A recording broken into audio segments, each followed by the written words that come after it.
Call the meeting of the August 21st, 2025 Kansas Technical Education Authority meeting to order. Blake now. We have Blake Flanders, CEO of the Board of Regents, on the electronically, and he can't be here later, but we're going to turn it over to him right now for some words from Blake. Blake, can you hear me? And go ahead and go. Yes, can you hear me okay? Yes. Yes, well, I just wanted to spend just a couple of minutes and take an opportunity to really thank the members of the Post-Secondary Technical Education Authority for all the work that's been done and for the programs that have been built. And as one here from the beginning, and I know that some of you have been here about as long, never in our wildest dreams would we have seen this kind of support for career and technical education and the positive way in which it's been received. And I thought I'd just kind of walk through a couple of items that I'd just like to call to your attention from the original empowering statute and encourage your work in this space. I know there's a lot of discussion about what could happen with the state budget. Are we going to see reductions? And candidly, we may. The budgets, state budgets fluctuate. We know we're going into tighter budget times.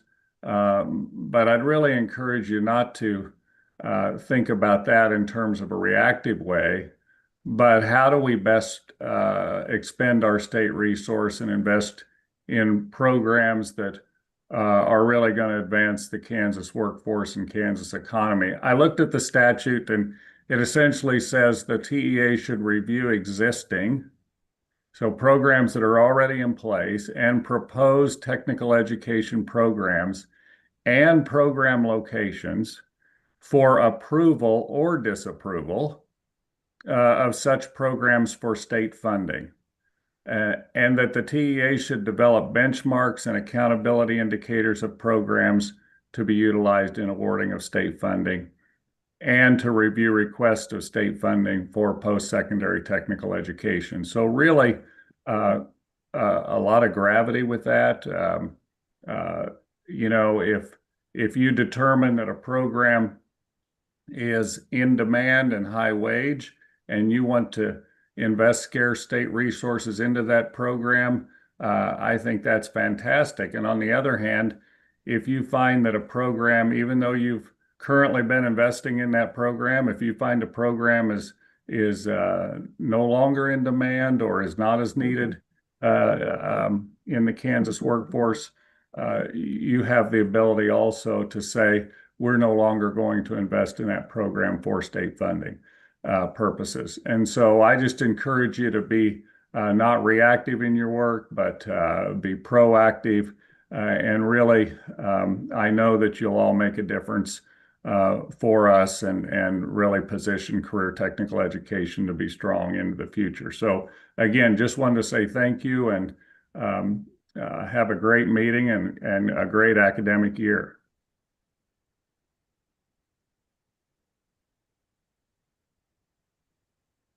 Any questions for Blake or comments? Okay, thank you, Blake. All right, thank you. Have a good meeting. The minutes of the last meeting, which was a couple months ago, May 29th, are in your packet. I hope you've had a chance to review those. Are there any edits we need to make to those? Curtis moves to approve. Got a move to approve, second? Second by Deborah. All opposed or all in favor? Aye. Opposed? Okay, motion passes.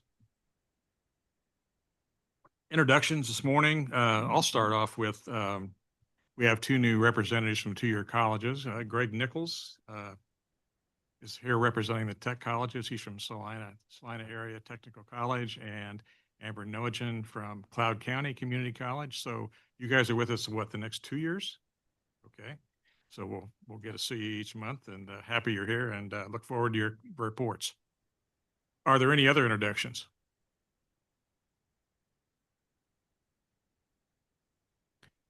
just to Amber and Greg, we have a list of the presidents at both community college and tech colleges. A lot of new faces. So if any of them ever show up, please jump in on introductions and introduce those to us. I see that he's not a new face, he's an old new face. Eric, welcome. It's been a while. Yeah, it's so good to see you face to face. Thank you. I do have one special announcement. I want to say happy birthday to Sherry Utash. Today is her birthday, so she's a WSU Tech president. Okay, thank you.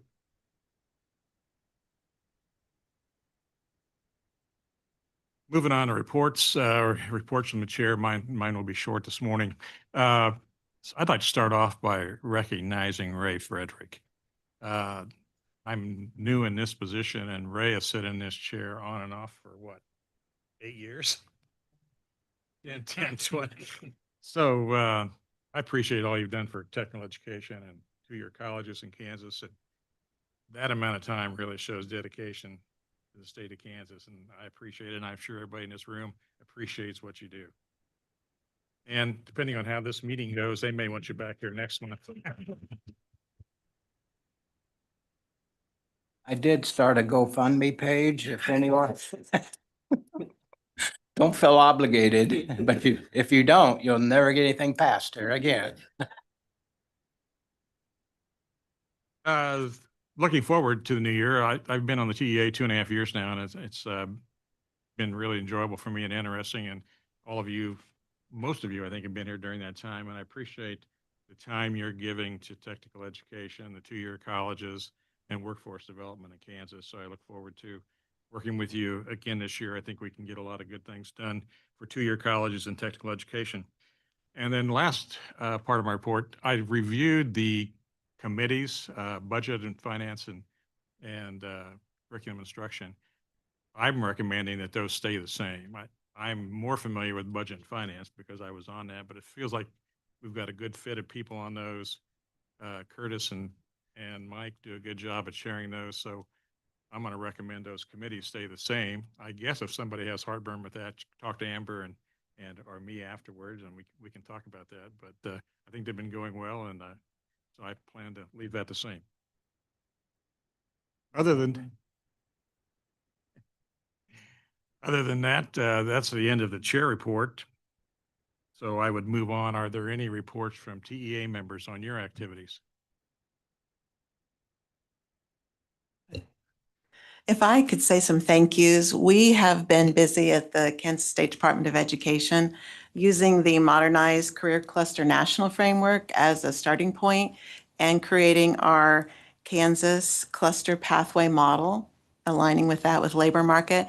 And we had some focus groups, so thank you Department of Commerce, Department of Labor, and the Board of Regents. They came over when we had advanced CTE in to guide us in that process. So we have our 26-27 Industry Cluster Model Handbook posted, and we will continue with the transition plan to align in the coming months. So thanks. Thank you. Any others? Just a couple, oh, sorry. Go ahead, Tiffany. Tiffany? Just a couple things. I guess, Greg, thanks for mentioning the birthday girl. Had the opportunity last week to be at Textron in Wichita School District's Future Ready Center, specific to aviation, and also WSU Tech. Just really appreciate the business support that not only the school district, but WSU Tech has for Textron. Had the opportunity to meet a young man who went through the Future Ready classes, did an internship with Textron, will graduate from high school in December and has a job with Textron as soon as he graduates. And I think the package altogether is around $68,000 a year. If I was an 18-year-old and $68,000 was dangled in front of me, I probably would have had a different career path. My second thank you is we've had a lot of projects, proposals within the agency here lately. I want to appreciate the colleges that I've reached out to and the support and letters that they have provided for our projects. You know, I truly think the partnership with education is one of Kansas's shining stars as we look to recruit and retain businesses. So again, thank you to all of our community and tech college partners. Thanks, Mike. Tiffany?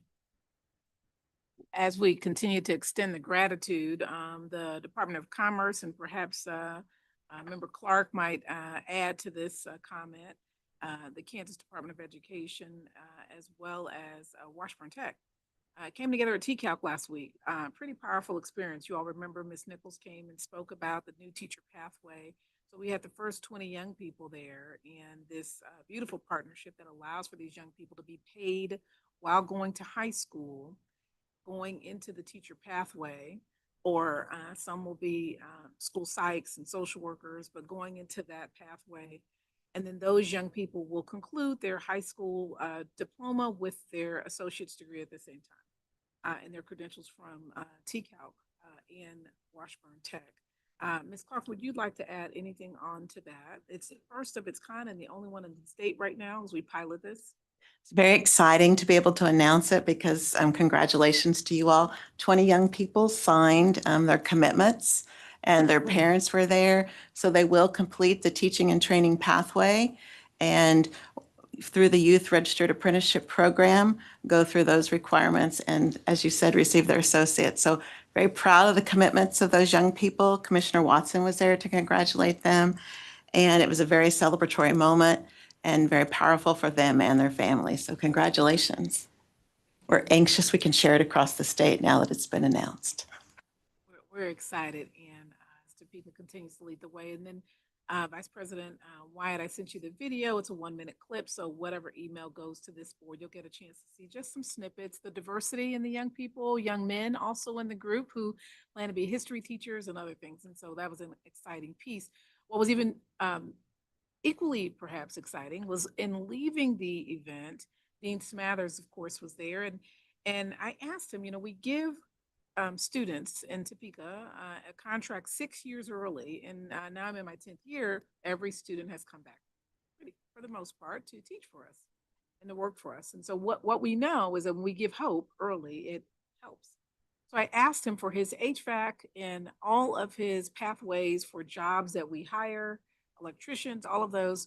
Could we immediately go and give them their employment agreement today?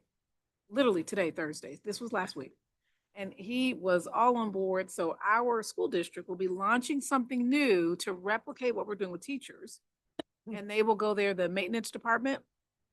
So electricians, grounds, HVAC, all of the IT will be showing up at Washburn Tech.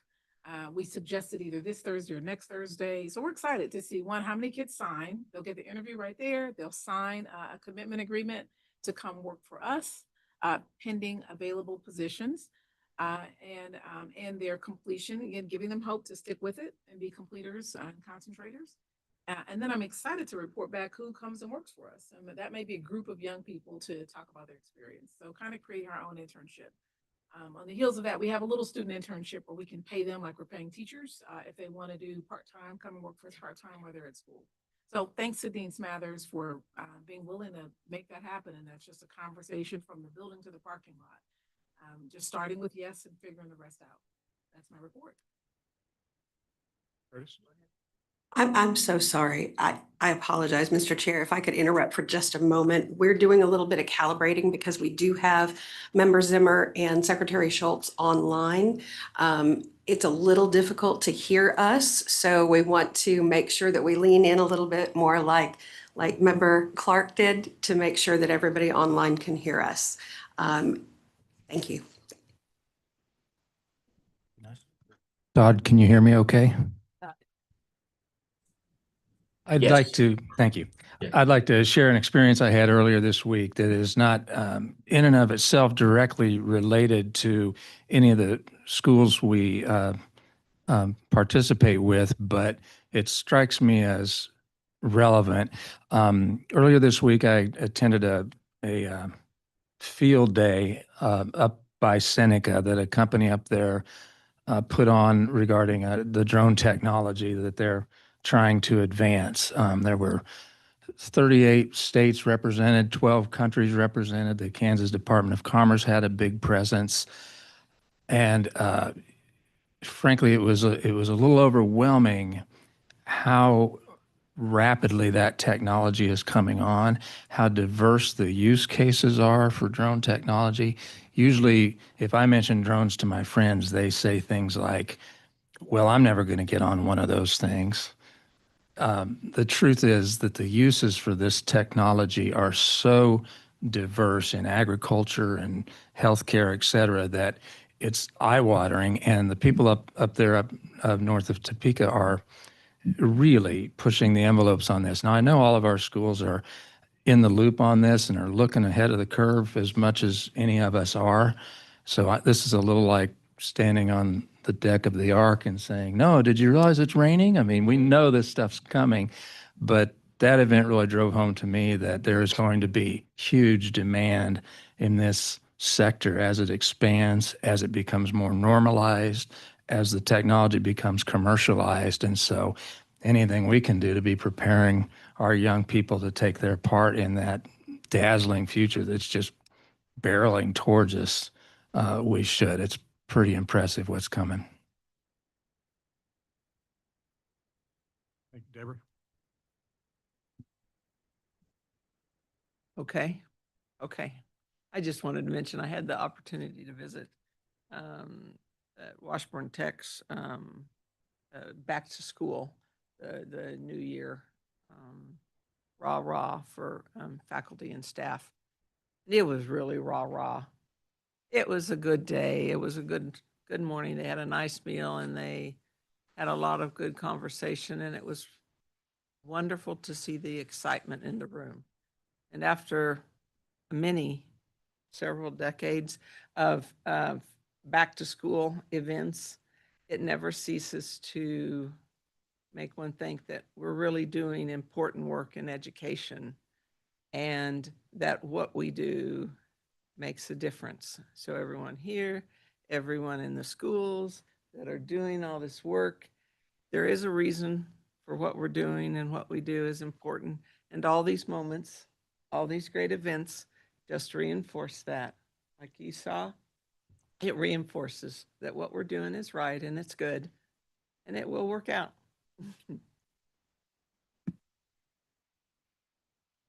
Thank you. I just want to reinforce what Curtis said. Interestingly, driving from Highland to Hiawatha last week, a lot of corn, and this time of year they're spraying. And so headed down the road, and there's a helicopter spraying near Highland, spraying cornfields. A little further down the road, there's the traditional airplane spraying cornfields. A little further down the road were 3 drones over the top of a cornfield, all going at the same time with a guy, I'll say kid, sitting on a pickup, piloting all of those. And I recognized him and stopped, and he was a graduate of our Baileyville campus in precision agriculture, and he has his own business now with drones spraying. And just from judging with those, I would think the drones would be the most efficient way of doing that, because the airplane and helicopter are up quite a ways. But anyway, surprising what you're seeing now with the drone technology. Wave and he waved back and they all went like that. No, they kept going. Next up, report from the Vice President, April White. April. Thank you, Chair. I do want to tell everybody to my right, the mics, the original mics that are stationed on the table are not working. So that's why you have the handheld mics in front of you. So if it is hard to hear, we do apologize, but these are being fixed. As Chair Rice said, in front of everybody should be a president's list. There are a lot of new faces, so we do want to familiarize you with their faces and who they are and their contact information should you want to reach out to them. Also in front of you and in front of Greg and Amber, there is an invitation to the 100-year anniversary of the Board of Regents. So that will be on the September 17th, I'm sorry. Open to everyone. We would welcome you all attend. As for over the summer, we've had several activities go on. Our adult ed group has been very busy. As you know, our federal funds were frozen for a while. They have been released to the state, so we have we have those funds. They've also been working on the state's application to have ability to benefit. So this would help those students, especially in the AOK program, who have not yet completed high school and traditionally would not be eligible for federal financial aid. They now would be eligible for aid. So that's a big win for us. We also have been working on GED math and English scores. Those will soon be in the guidance for community and technical college as a way to equivalate the score that they received in adult ed to an entry score for English comp and math courses. So that's a big win for our group. We also launched a new adult ed system on the 15th, August 15th. So it's brand new, working out all the kinks with that. So that's been a fun summer project. The Perkins team has been busy with end of year grants. So as soon as 1 year ends, we have to get all final reports, but we also have to get out all new GAN, what we call GAN, so a grant award to every college and every institution who receives that money. We also have to get out all of our state grants. So in saying that, they want me to alert the colleges that on August 25th, they are going to release an RFP. It's a reserve grant for Perkins. We have about $900,000. And that will be available for supporting student success and addressing industry needs. So get ready to write your applications. As for the workforce development unit, as requested, Charmin over the summer gave a presentation or a training on how to write a new program proposal. So that was done. She did provide that. We also have been working on apprenticeships with the Department of Commerce, articulated credit with our K-12 partners, and attended the KACTE conference this summer. I would stand for any questions.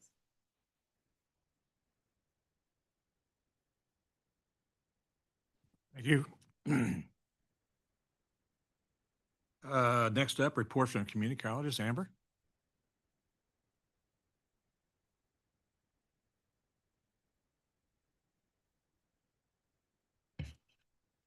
Thank you very much. It's just easier to come up here. Thank you. Good morning. Thank you all for having me. As already presented, I'm Amber Konechin. I'm the president of Cloud County Community College. This is my 6th year as president. Prior to that, I was CFO. So I've been fortunate to be around for a little while. So I think I know most of you pretty well. And so I'm honored to be able to represent the 19 community colleges. And I know I have big shoes to fill with President Seth Carter following his footsteps. And so I won't crack a joke, as I know he probably would expect me to, but he did leave very, very big shoes to fill. So I just want to begin my report with, I know there's a lot of things that are happening, and April mentioned all of the things that the KBOR staff are working on. And of course, we appreciate how responsive and how well they work with us as community colleges. Everyone right now is working through their KSBSD report. And there's all kinds of errors, and there could be 4,000 errors. And so that's a lot of back and forth with institutions, let alone just my institution. And so it's a lot of work. And so just really want to thank the staff for all of the efforts and online trainings and the different things that they offer to us. And so as presidents, we do certify that data September 9th. And so that is coming up very quickly. So just wanted to recognize that work beyond all of the other stuff that pops up that they do.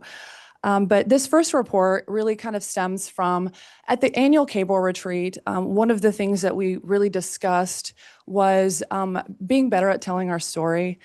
Specifically legislatively, and even as own institutions, sometimes we're not good at telling our story. So it's great to hear each of you when the report's being given, talking about the good work that's happening across all the sectors. But really, so this first report is just kind of a summary of some of the good work that community colleges do. And then each report from here, since there are 19 of us, we'll narrow down a little bit and kind of look high level as the sector, and then break down what each community college may be contributing to. If it's, student success or access and affordability, all of the things that are pertinent to, of course, our mission, but also the mission of this body as well. So just kind of wanted to preface what the reports might look like this year. If there's something specific, let me know, and I can make sure to have that included in a report over the course of the year. But just very high level, looking at the overall enrollment of community colleges, and I kind of have it broken down to include the technical colleges as well. But for overall headcount, and this is AY24 out of Key Stats, The community colleges had a headcount of 91,220, which represents 42% of all students in Kansas higher education. And so that's really important work that the community colleges do. With the technical colleges, it's 50%. And then also if you look at FTE, 39,300, 31%. And with the technical colleges, a combination of 38% of all students in Kansas higher education.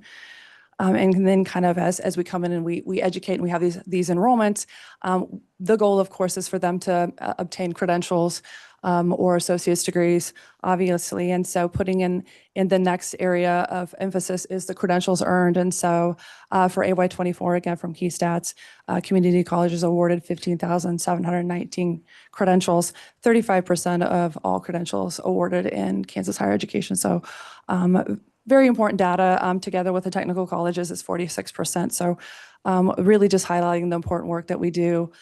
And then on the next page of the report, and I won't go through each table, but taking it a little bit further, and what is the breakdown of those credentials by sector? Each of the community college data books on KBOR's site, you can see for 2025, it breaks down what the different types of certs or degrees within each sector. So the top one there for community colleges, you'll see kind of a breakdown. It's interesting to look at kind of the increases or the decreases in specific areas. And so the biggest increase for community colleges was in that Cert A area. And so it's anything from the ag drone. I will say, just have to do one little quick plug. Cloud has 16-hour, 30-hour, and also an associate in drones. So of course, we love being a part of those conversations, but all kinds of Cert A's being offered across the sector. And we really have talked even through our Excel and CTE discussions about the importance of those credentials and being stackable credentials to show some attainment and some achievement through there. And so a lot of institutions have worked really hard to try to do that. But you can also see the breakdown of, I just included the technical colleges and the universities just for your own view. And then just lastly on the report is the economic value. And again, I think just being very good about telling our story and the importance of what we do to Kansas higher education and how that translates to the workforce and even just our communities themselves. And the community colleges did an economic impact study in 2023. And we came together and decided to do one as a sector, all 19 of us, and then we would all do one individually. Of course, we were able to get a better rate doing that, but really felt compelled to try to have real hard facts as we go and we talk about the good work that we do. And so I just put a couple of highlights as a sector that 1 out of 18 jobs in Kansas is supported by the activity of Kansas community colleges, and that impact is 6.7 billion added income.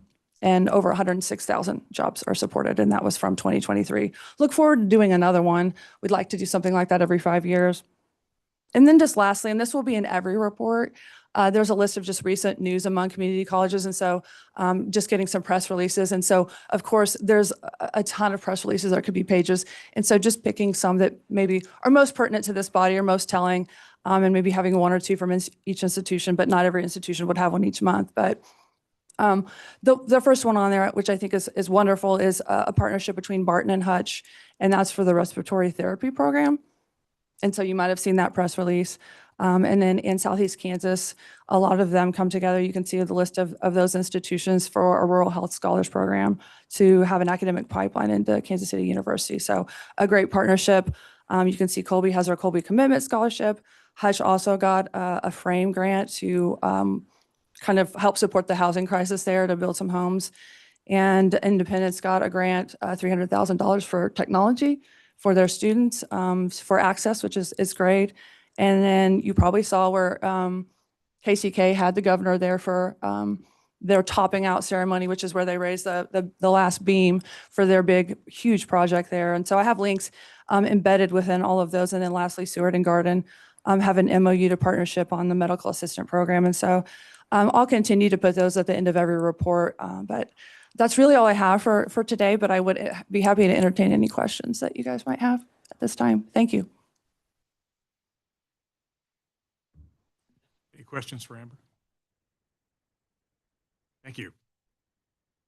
Greg, you're up for tech colleges. Thank you so much. Amber did a great job of kind of outlining what What we also value as tech colleges in Kansas, I think they did a great job of kind of painting a broad picture of how impactful both community and technical colleges are in the state, but also how important they are in the communities. Some of the value that we bring, of course, is job creation, credentials, things like that. But I think it's important, and what we do at our institution is we look strategically. So we kind of, our report typically now aligns with the Kansas Board of Regents goals, their strategic planning process. So we do have 7 technical colleges. So our report, we try and outline not every single thing, because as you go through the year, you may not meet all of those strategic goals in a particular monthly report. So as an individual college might meet some of those goals, we try and highlight those things that are occurring throughout the state. We do value, and I think that their report is really, it's impactful, because when you think about the number of students, the number of credit hours, the number of credentials that the community and technical colleges, if you collectively 50%, I don't think that many people across the state really realize how important this is. I know you do. I know the Board of Regents, when we talk with them, that's a pretty powerful message as well. But I think I'm proud of her for really leading that charge, that banner of how important we are. I do want to kind of highlight some of our colleagues. Of course, Dr. Utash, happy birthday again. Great mentor of mine. Used to work with her at Cali years ago. And so I'm really I'm glad that we're able to, as college presidents, kind of have that collegial relationship. We grow from each other and with each other. What's happening around the state at Flint Hills, the talent pipeline, part of our strategic plan, they were among I think almost all of the technical colleges received some type of support from the Patterson Family Foundation, and they utilized their support through a CDL simulator to help their commercial truck driving program. Also, intentional economic activity going on. Automotive technology received their ASE Master Automotive Service Technology Accreditation through June of 2030. When we do state alignment with all of the programs, that's one of the things that we really want our students to do, is have that credential, that end of program testing that they do. And so having that accreditation is an important part of that. Also, their nursing program received their 5-year license approval by the Kansas Board of Nursing. Over in Manhattan, helping Kansas families with affordability, they have 15 local employers providing tuition-free support, or tuition and fee support for students. Also in Access area, they're working with area healthcare providers, regional schools, to help MATC increase their credentials, CNA training from 130 to 270. Obviously, we all, I think, understand the importance of nursing and nurse assistants in the state. And so increasing those numbers are pretty amazing, especially in the enrollment cliff and the realities that we're going to be facing.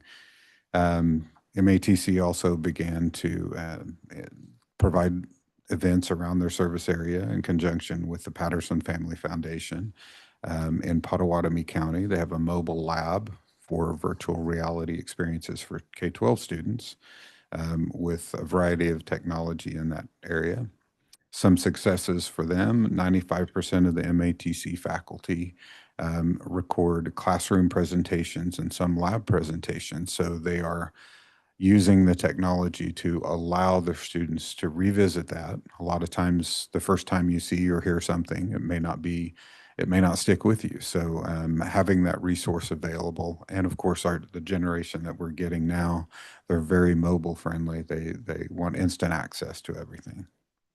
Talent Pipeline, MATC, has a new program in plumbing technology. So they're meeting the needs of the Kansas economy right there in Manhattan, as well as they have, for the first time since the pandemic, full cohorts of both their associate degree and their practical nursing programs. Advancing the economy, 90% of MATC programs have added more options for internships, on-the-job training, and for students to accelerate their components of their programs of study. This increases the speed for placing students in gainful employment and addressing the workforce needs that we all are experiencing. Over at North Central, Fort Hays Tech North Central, helping Kansas families with access. They are using another great supporter of Kansas education. It's the Dane G. Hansen Foundation. They're supporting Fort Hays North Central with a new construction innovation center. So $1 million grant, 30,000 square foot facility designed to expand access to high demand career training in construction, electrical, plumbing, HVAC, and commercial truck driving. Also in Talent Pipeline as that focus, Navarre Plagman, a welding student from Fort Hays North Tech in Beloit, earned national recognition by winning the Project Manufacturing National Welding League Championship. Originally from Nebraska, so we do like to bring him in and keep him here to Kansas. Plagman he competed with welding students from across the country at Ferris State University in Michigan. So congratulations to him and to North Central, Eric, I apologize, for the student success there. As a national champion, he will take home a $10,000 cash prize, also a new set of tools, which that's probably, I mean, cash is good, but you always like to work with your hands, and top honors in welding industry's most prestigious student competition. Over at Salina Tech, we've been pretty focused on our construction project, the industrial maintenance and automation building. It's about a $6 million project. Of course, it keeps growing, as everything keeps getting more expensive. We have a ribbon cutting coming up, so we're going to celebrate that September 4th. Invitations will be coming out, so please check your calendars for that date. This collaborative project took resources from philanthropy, local, state, federal resources. We couldn't have done it without a combination of those things. And so it's great when you see the support for technical education, the popularity of the workforce, working men and women, really making a difference in the economy. Over at Washburn Tech, helping Kansas families, affordability, multiple scholarship fundraising events were held, reducing students' out-of-pocket expenses at Washburn Tech. They also are thinking of our military partners. A lot of times soldiers will exit from Fort Riley and some of the other military installations. And so they're reaching out. So 20 Fort Riley military personnel and their families were hosted by Washburn Tech to see what may be available for them and their families. Also important, and I know a lot of colleges do this, but summer camps. We host a lot of students around the state, but in particular, Washburn hosted 150 high school and middle school students. So trying to get them early, trying to get them interested in technical education, that hands-on experience in a variety of CTE programs. Great success. Congratulations to them. They have student orientations recently, over 1,000 or almost 1,000 students, bringing them on campus to get them oriented to what's going to be their next year or two in higher education. In the Talent Pipeline area, they've met with multiple meetings with regional business and industry partners, which is hopefully what we all want, to support the next growth of Kansas workforce. And then 14 Washburn Tech students participated in Skills USA. I went to Skills USA, not this last year, but the prior summer. And I do want to shout out and thank Washburn Tech. They took a bus. I rode the bus. I won't do that again, I promise. But my back just can't handle that long drive to Atlanta. But the experience was great. And their success is they have a third place. They finished third in the nation. One of their students did. It's a great experience for young people. Both high school students and the college students can participate. They have both divisions. It's the biggest rally for hands-on education that I've ever experienced. I mean, the lights, the pomp and circumstance, it's amazing. So congratulations to them and their success for their students. I would stand for any questions if you have them. Was it true that Scott took a private jet? I think so, but I'm telling you, after that long trip, and I, again, thank you so much to Washburn Tech, but that's that experience, I would say, I don't blame him if he did take a private jet. I would do that, and I'd probably pay for that one if I had to do that. Thank you so much. Anything else for Greg? Well, Greg and Amber, appreciate those each month. Appreciate you putting them in writing so we have them ahead of time. Thank you. Look forward to next month. Moving on to the consent agenda, we have one item under the consent agenda, and I might check with Mike. Is there anything you need to say about this item? And Nothing to say other than to make a motion to approve the consent agenda. motion to approve. I hear a second. Second by Tiffany. All opposed? Hearing none, motion passed. Consent agenda is approved.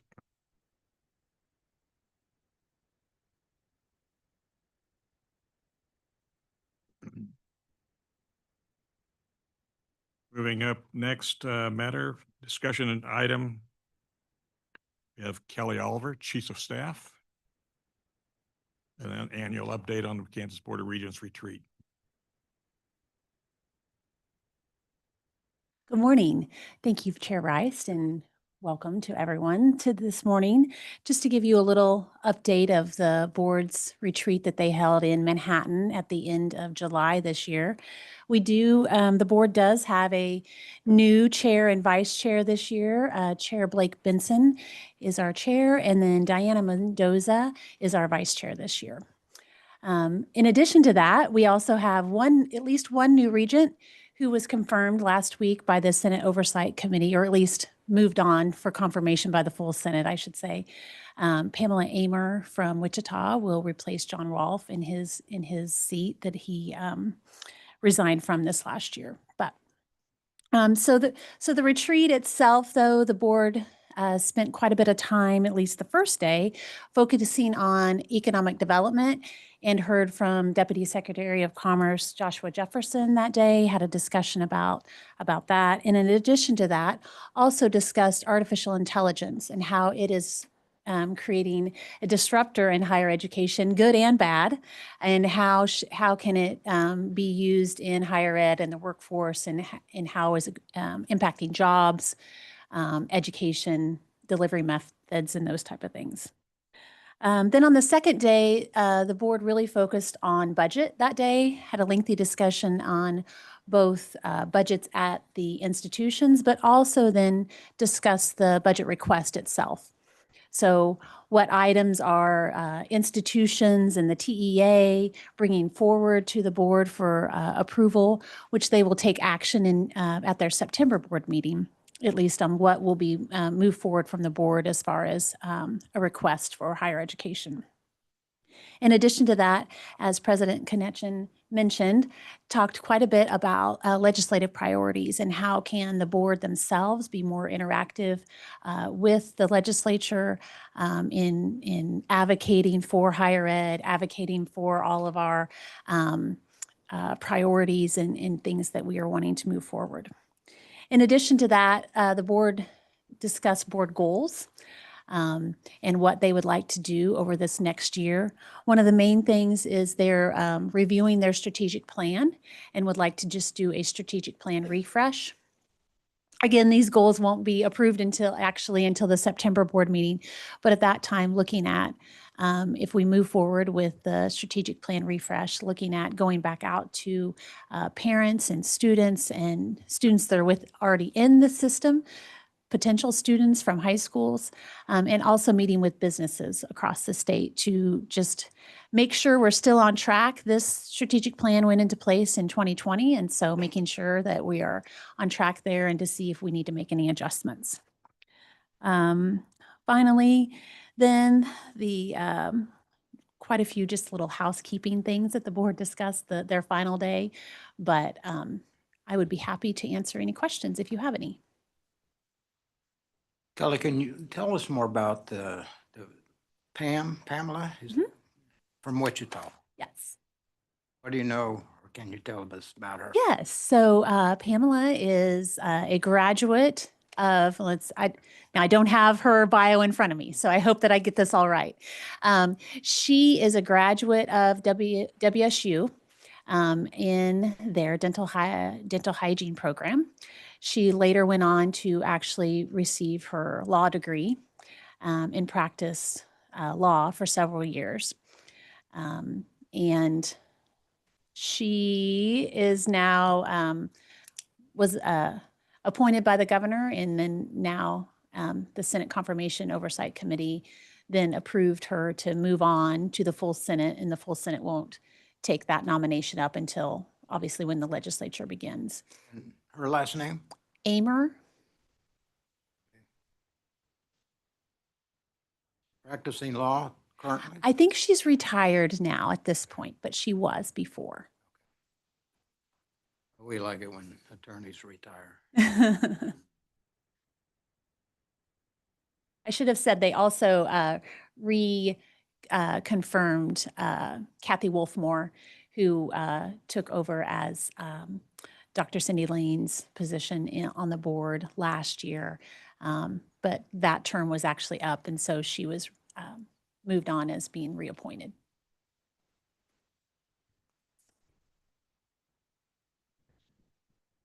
Deputy Secretary Jefferson, would you summarize his comments to the group? Sure.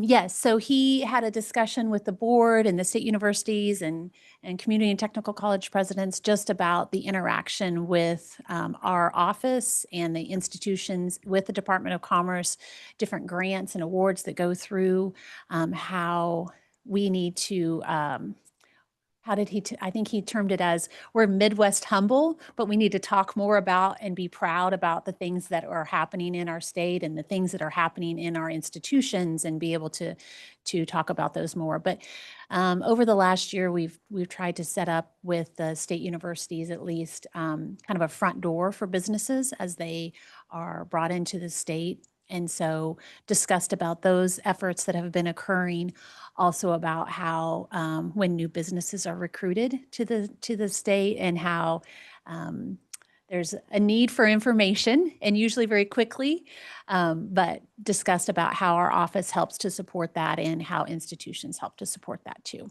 So I think it was a good conversation, and we would like to have more frequent interactions, kind of on a, while each institution themselves work with regional partners, but maybe to have at a higher level, have those interactions more frequently.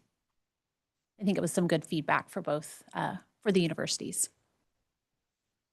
Any other questions for Kelly? Thank you. Okay, thank you.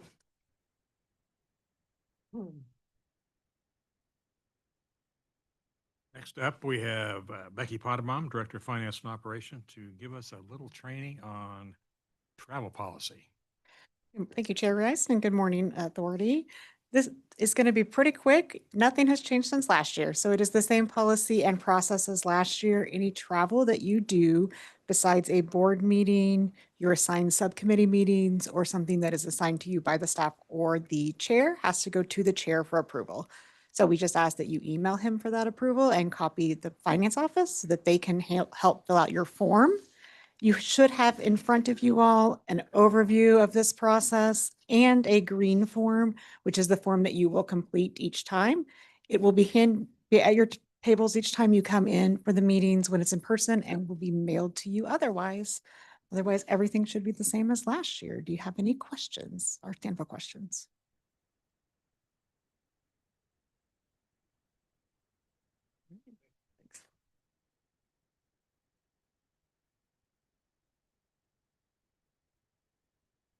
I got to make the decision. Oh, okay. Is there a budget? Okay. So I hope you'll tell me when we're running.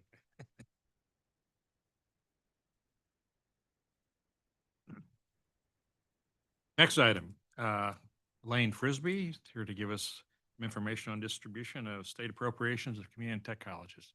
Thank you, Elaine. Good morning. Thank you. Happy to be here this morning. So this is an informational item for you. I'm going to take you back to your meeting. I think it was about May 27th when you last met on this topic. So if you'll remember, the 2025 legislature appropriated funding sources for the coordinated schools, including the community colleges and technical colleges. And most of that distribution was approved by the TEA and the Board of Regents in their meetings in the spring, but some of it required a few additional steps. So that's what I'm here to give you an update on this morning. So just to be clear, the funding for the first half of the funding for tiered and non-tiered state aid for the community and technical colleges has been distributed in accordance with the statute. There is actually a deadline in the statute for when that first half goes out, and that gets the schools going for their fall semester. The CAPTA outlay state aid has been distributed. The technical college operating grants have been distributed, the $7 million, as well as the Campus Restoration Act funding, which was slated to be $100,000, but ended up as only $92,350. The two items then that were affected by additional provisos were the Student Success Initiative funding and the Business and Industry and Apprenticeship distributions. The technical colleges, their funding from those two line items was not affected by the proviso. It was only the community colleges. And the essence of the proviso, which is replicated there on page 28 of the agenda materials for the Business and Industry line item, basically says that a community college needs to certify to our office, and then we will certify to accounts and reports that each community college has 6 months or less cash on hand as of June 30, 2025. And so those colleges have all done their certifications to us, and those schools that did qualify for their state aid in accordance with that proviso are noted at the top of page 29. You'll see $0 there under 2026 state aid for Johnson County Community College. So JCCC is the one college that had an excess of more than 6 months of cash on hand as their certification. So you'll see those amounts there. So they would have received just under $3 million in business and industry and apprenticeship funding and would have received $2.2 million in Student Success Initiative funding. So that money is held back, otherwise has been distributed to the colleges. So the community colleges have received the amounts that they're eligible for. So I just wanted to make that clarifications. I'd be happy to stand for questions if I can. Well, the obvious one to me, and the answer is probably no, but if Johnson County didn't receive any, that money just goes back as can't be distributed among other institutions. So the question as to how that money, where does that money land? So the money remains in that account. If the president CEO of the Board of Regents were to request of the budget director that that money be transferred to another line item in our budget, that is allowable. We would only do that though for some purpose, and that could be if we need additional funding than what we have available, for example, for Excel and CTE. So I think there was a reference made earlier this morning from the community colleges that the annual certifications being made right now for all the enrollment data for fiscal year 2025. And once we have that information, we will, in very short order, do all the cost model calculations for Excel and CTE enrollments for last year. We have an appropriation. Last year, we ran a little short, and the legislature gave us that supplemental. we could potentially, if we have a shortfall, don't know if we will, we could move some of that portion over and use it for Excel and CTE, or it could be left to reside where it is. We'll have to see where we land with that. Thank you. Anyone else have questions for Elaine? Thank you. Thank you.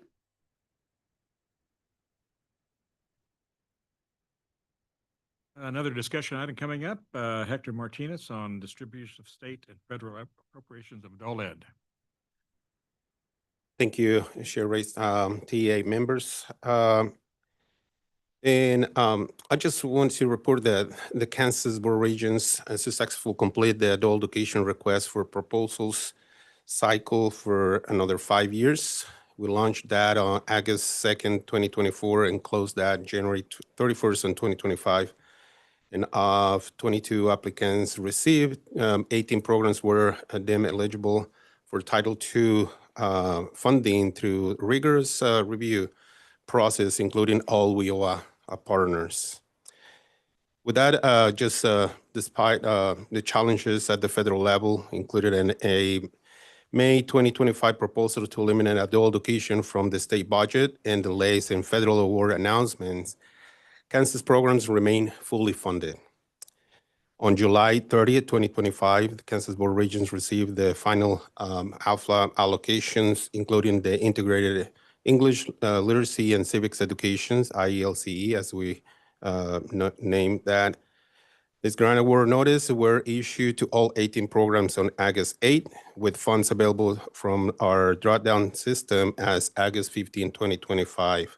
And I just want to make clear that funds are available from July 1st, 2025 through June 30th, 2026, and all year funded.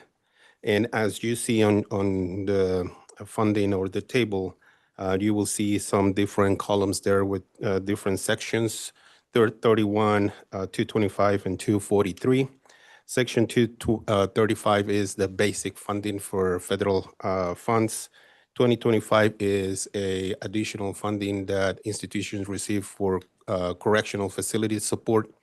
And Section 243 is support for the English literacy and civics education support. Then institutions receive, some of the institutions receive additional funds. Some of the institutions receive a little less than previous years, but this is due to the new cycle on the grant. And as noted on the Kansas WIOA Combined State Plan, the WIOA Title II or AFLA adult education is serving over 90% of the counties on the state, and we will continue to do that.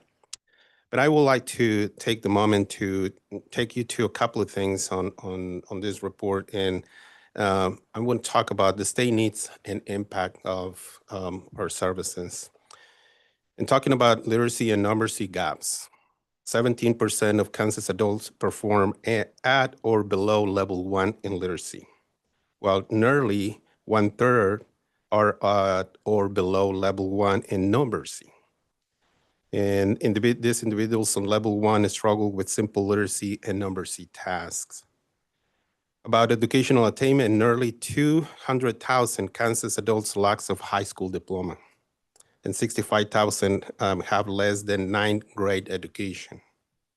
And when we talk about English language acquisition, over 50% of multilingual Kansans report speaking English less than very well, underscoring the demand of English and workforce alignment services.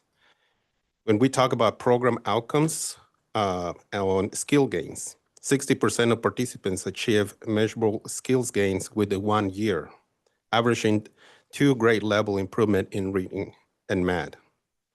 About credentialing and transition, participants earn high school equivalency diplomas transition into post-secondary education and secure industry-recognized credentials in high-demand fields. About national comparison, if we compare Kansas to other states or nation, Kansas mirrors national success nationally. 90% of adult learners with the goal of high school equivalency achieve it within a year, and nearly half enroll in college and 90% complete career credentials in that matter. And just to talk a little bit more about a federal outlook, on July 31st, 2025, the U.S. Senate Appropriation Committee approved the FY 2026 budget bill with level funding for adult education, rejecting proposed cuts and demanding timely distribution of funding to states. This demonstrates strong federal support for sustaining WIOA Title II programs. In conclusion, Kansas adult education programs are well positioned to continue serving learners despite recent uncertainties. Strong programs outcomes coupled with federal commitment affirm adult education's essential role in advancing workforce readiness and civics preparation. With that, I stand for any questions.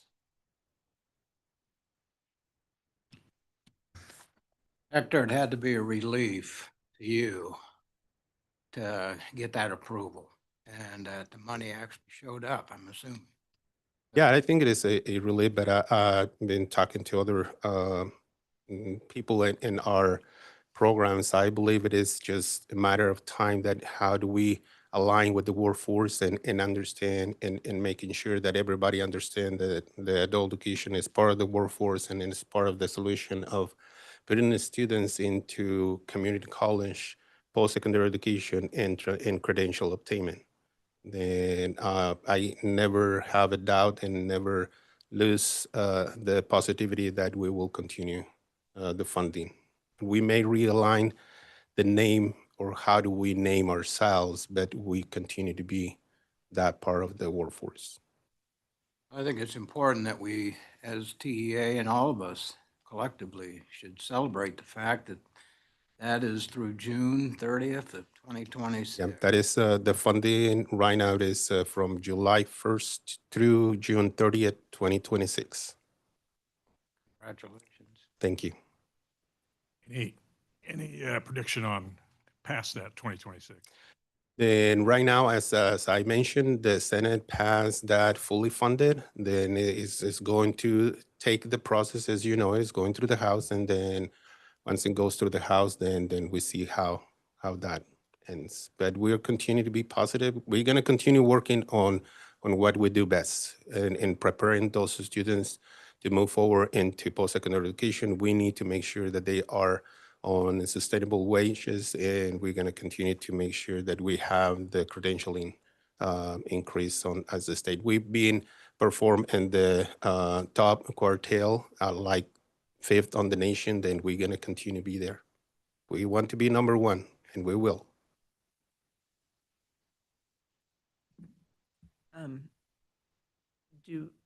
Have we noticed any difference in enrollments in, you referenced the percentage of adult learners that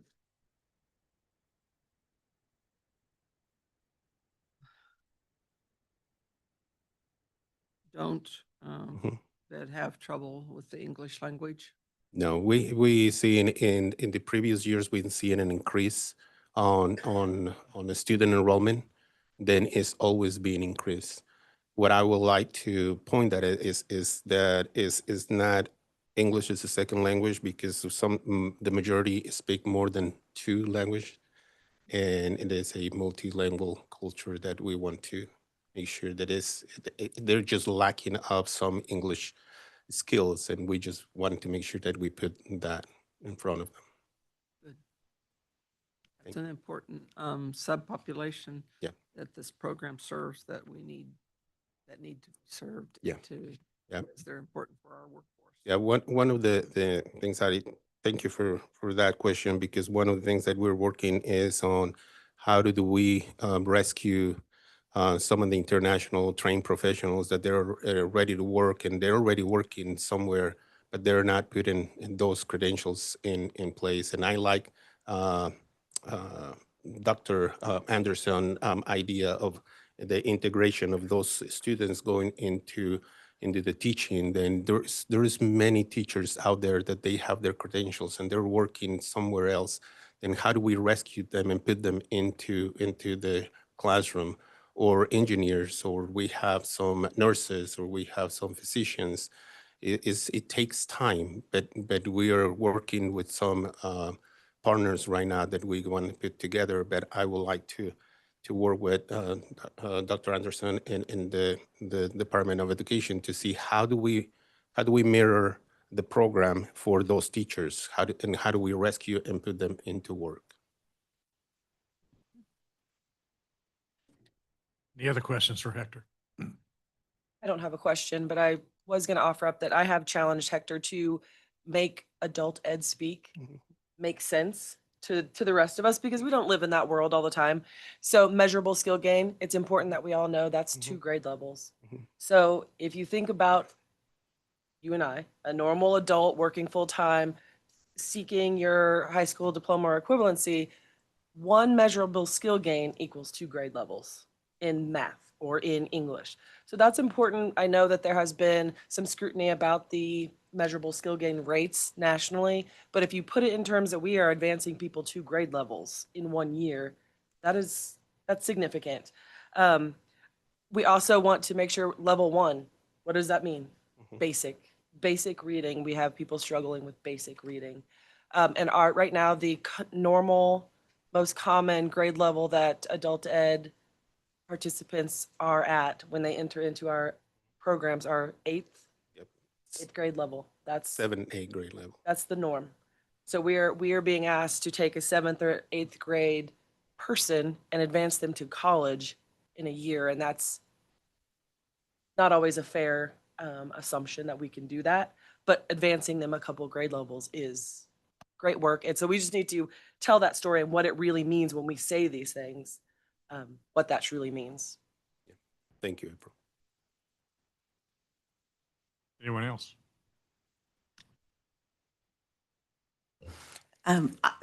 Listening to you, I think that is sort of some questions I had as far as clarifying the assessments and how many levels there were and what level 1 was. And then the group of people that were measured and the age ranges. So I'm not familiar with that exam. It sounded similar to the work keys as far as what was tested. Yeah, we use a test that is an assessment test that is called TABE, the Test for Adult Basic Education. And this test is approved by the National Reporting System. And yes, we are really a comparison to a probably 7th to 8th grade when we look into those levels.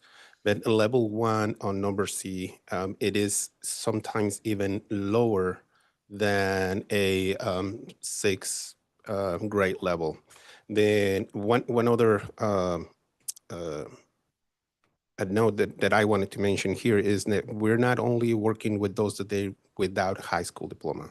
There's many times that a high school diploma recipient walk into the door because they're lacking of reading, math, or writing skills. And then we use the TABE test, and then they can be fall into a levels that we call in our grade level from 1 to 6, and they may be the majority going to be in between the 2 or 3 grade level, and that translated into the grade level is going to be level 1 or level 2 or grade 4, 5 in the school system. But it will be good to put those comparisons to see how much we can help. And now that we don't have the ability to benefit, then we're working with the academic affairs to see how we can be able to support some of that population in different front lines. Thank you. Go ahead. What we're doing with in adult ed is one of the most important things I believe that we can do, or that we are doing, to support this state, our workforce, and the people. Because we can't leave whole huge populations just behind that are not contributing to the potential that they have for contributions. So what you're doing, I think, is really, really important, and the reports that you provide us are really good. And I know we work at Tech and at all the technical and community colleges with students with skills that they would do wonderfully with technical certificates and degrees, related degrees, if they had the basic skills to enter into those programs and to be successful. What you're doing is really important. Thank you. Thanks for reporting it. Thank you. Thank you, Hector. Next two items, action items, bring forth Charmin Chambers, Director of Workforce Development. Thank you, Chair. Thank you, Chair Rice. Good morning, everyone. If you have not done so already, I encourage you to have a little chocolate. That should help with all of this. So on page 33 of your packet, we have an issue paper to act on course bucket changes. Now, because of the size of the review data that goes with this, you actually have a separate attachment in the other matters section that we'll get to in just a second. So when we talk about course buckets, we're really breaking our programs down into individual courses. A cost rate, we talk a lot about instructor rates, extraordinary costs, which is next, and so forth. These are all established at the program level itself, but our calculations for funding and those distributions are based on the calculated rate at the individual credit hour. So the individual courses within those programs. So the welding courses, the culinary courses. Now, because each institution is not required to name their like courses with an identical naming convention, when the system was originally set up to start running in 2011, we had to find a way to group like courses together. So we created this system of buckets. And our assumption at the time was that similar courses were always being used in similar programs. And a little over a decade later, those assumptions get challenged, as they will. So you may recall a couple years ago that the colleges approached us with a request to review pharmacology and practicum buckets. And we first tackled the pharmacology courses. The original assumption was that all pharmacology courses were in nursing. And it turns out that they're used in a variety of other healthcare programs as well. And then we went into some of those more non-program specific buckets like clinicals and internships. And we took those courses and we moved them into the program specific bucket that they were being used in by each institution. So this year, we took a look at diesel, construction, welding, electrical, HVAC, and plumbing. We targeted them because these are program areas where we see a large proportion of enrollment, and we also see, perhaps even more importantly, a lot of overlap in the content and skills that those occupations require. So as we start to look through these recommendations, a point that I did want to make is that these courses were not originally assigned into incorrect buckets. Rather, the buckets were established based on content, again, with the assumption that the content is program specific. But we see a lot of examples that you will see there that there are actual courses within programs that demonstrate a need to cover multiple topics to adequately train our students in these programs. A great example, and one that we can probably relate to in our own homes. An HVAC technician comes in. Now that HVAC technician needs to know a little bit about plumbing and needs to know a little bit about electrical things and aspects, but they aren't an electrician usually, and they aren't a plumber either. They're an HVAC tech, but they need some of those components to be able to do their job correctly, obviously. So that's a really, really good example, because when a student then goes through an HVAC program, despite taking a few electrical courses and a few plumbing courses, they're not ready to be an electrician. They're not ready to be a plumber. So this recommendation today is for about 1,300 courses that we reviewed. And I just checked last night at 5 p.m. and right now we have 16,263 courses in the data system. So we have our work cut out for us. We would be recommending for a change for about 545 courses. And these are based on the use of the course within the program by each institution and a program-specific bucket for that. So if you take a look over in your other matters section, that is a pretty significant portion of a ream of paper. It is double-sided. I would just point out a really, really good example of kind of what I'm trying to explain to. The third example, at Fort Hays Tech North Central, President Burks did not know that he was going to be an example today. They actually have a course. It's called Diesel and Gasoline Engines. It's the third one there at the top. And it was originally assigned to the diesel bucket. And that's not really incorrect because they also run the diesel program. But that particular course is actually used in their agricultural mechanics, equipment, and machine tech program specifically. Because, as you might imagine, when you're working on agricultural equipment, there's some diesel engine work that has to happen there. And you can see some additional examples right below that at Pratt Community College. Diesel electrical systems. Again, these machines include all of these aspects, but these students are not ready to be an electrician just because they took a diesel electrical systems course. So these are being recommended, everything in yellow is being recommended to move to a more accurate program-specific bucket based on the use of that course at that institution. And that recommended bucket assignment column there on the far right side is actually alphabetically sorted. And you will see we have yellow highlights for the courses that we're recommending a change for. And then the green highlights represent those.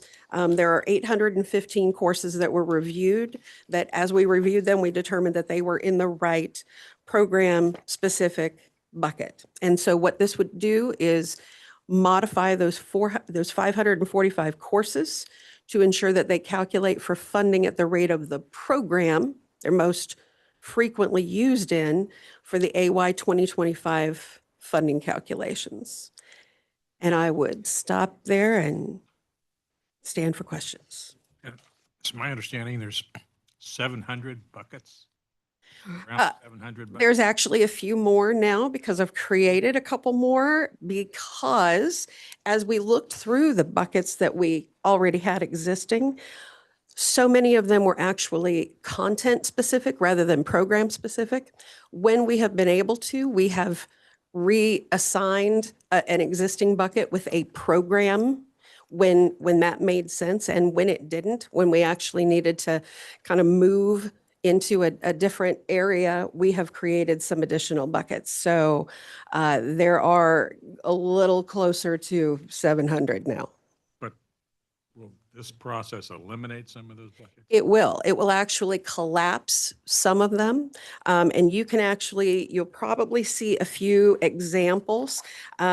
When we get ready to work on construction courses, what you will see is that there are still a variety of construction buckets. There's construction and tools, there's construction general, there's construction for framing and walls and floors and so forth. And we'll be able to collapse those so that our buckets will more closely mirror the programs and that number of programs. If you look in your documents on the far right, if you look for the word carpenter, where that starts, if you look just 2 columns to the left, you'll see several different bucket numbers all of those are going to collapse into one carpentry construction bucket. There will be quite a bit of cleanup. And it will take us a minute to achieve this. And I will be honest, I don't have an exact time frame right now. I would also mention that none of this is possible without the work that Rita Johnson is doing for us, looking through every individual course at every individual institution in KEDS to see exactly how it is used so that we can accurately make this recommendation. But yes, we will be able to consolidate. We've consolidated over the years. Right now, we're down to a single welding bucket, for instance. But we will continue that work. Are there any bucket changes you're recommending that will dramatically affect the funding? It is not easy to estimate that because we recalculate that entire cost model every year based on the updated data that we get from the institutions. Sometimes we do have programs that fluctuate pretty radically with their cost components, and sometimes they don't. So I would not be able to estimate exactly what that would look like until we are ready to run our calculations. What I would emphasize here is that there are no courses that are being changed from tiered status to non-tiered status. That is often a point of confusion.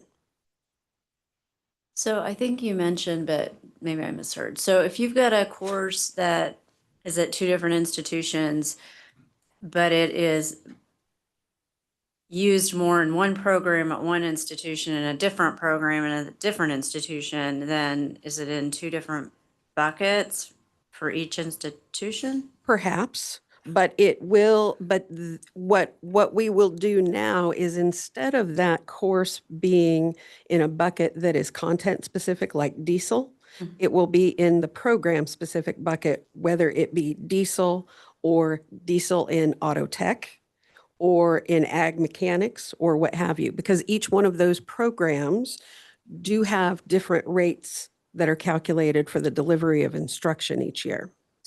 So, okay, let's say you're at the same institution and you have this one program and the class is used in two different programs.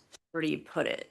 Then what we do is we refer back to some of our original recommendations on this is to look at the students that are in that course and either looking at the declared majors. So that gives you a glimpse into who's taking the course and what their declared major was, and also looking at the programs where we have the most concentrators. So those are the students that are taking and passing at least 12 credit hours for Perkins purposes over 3 years.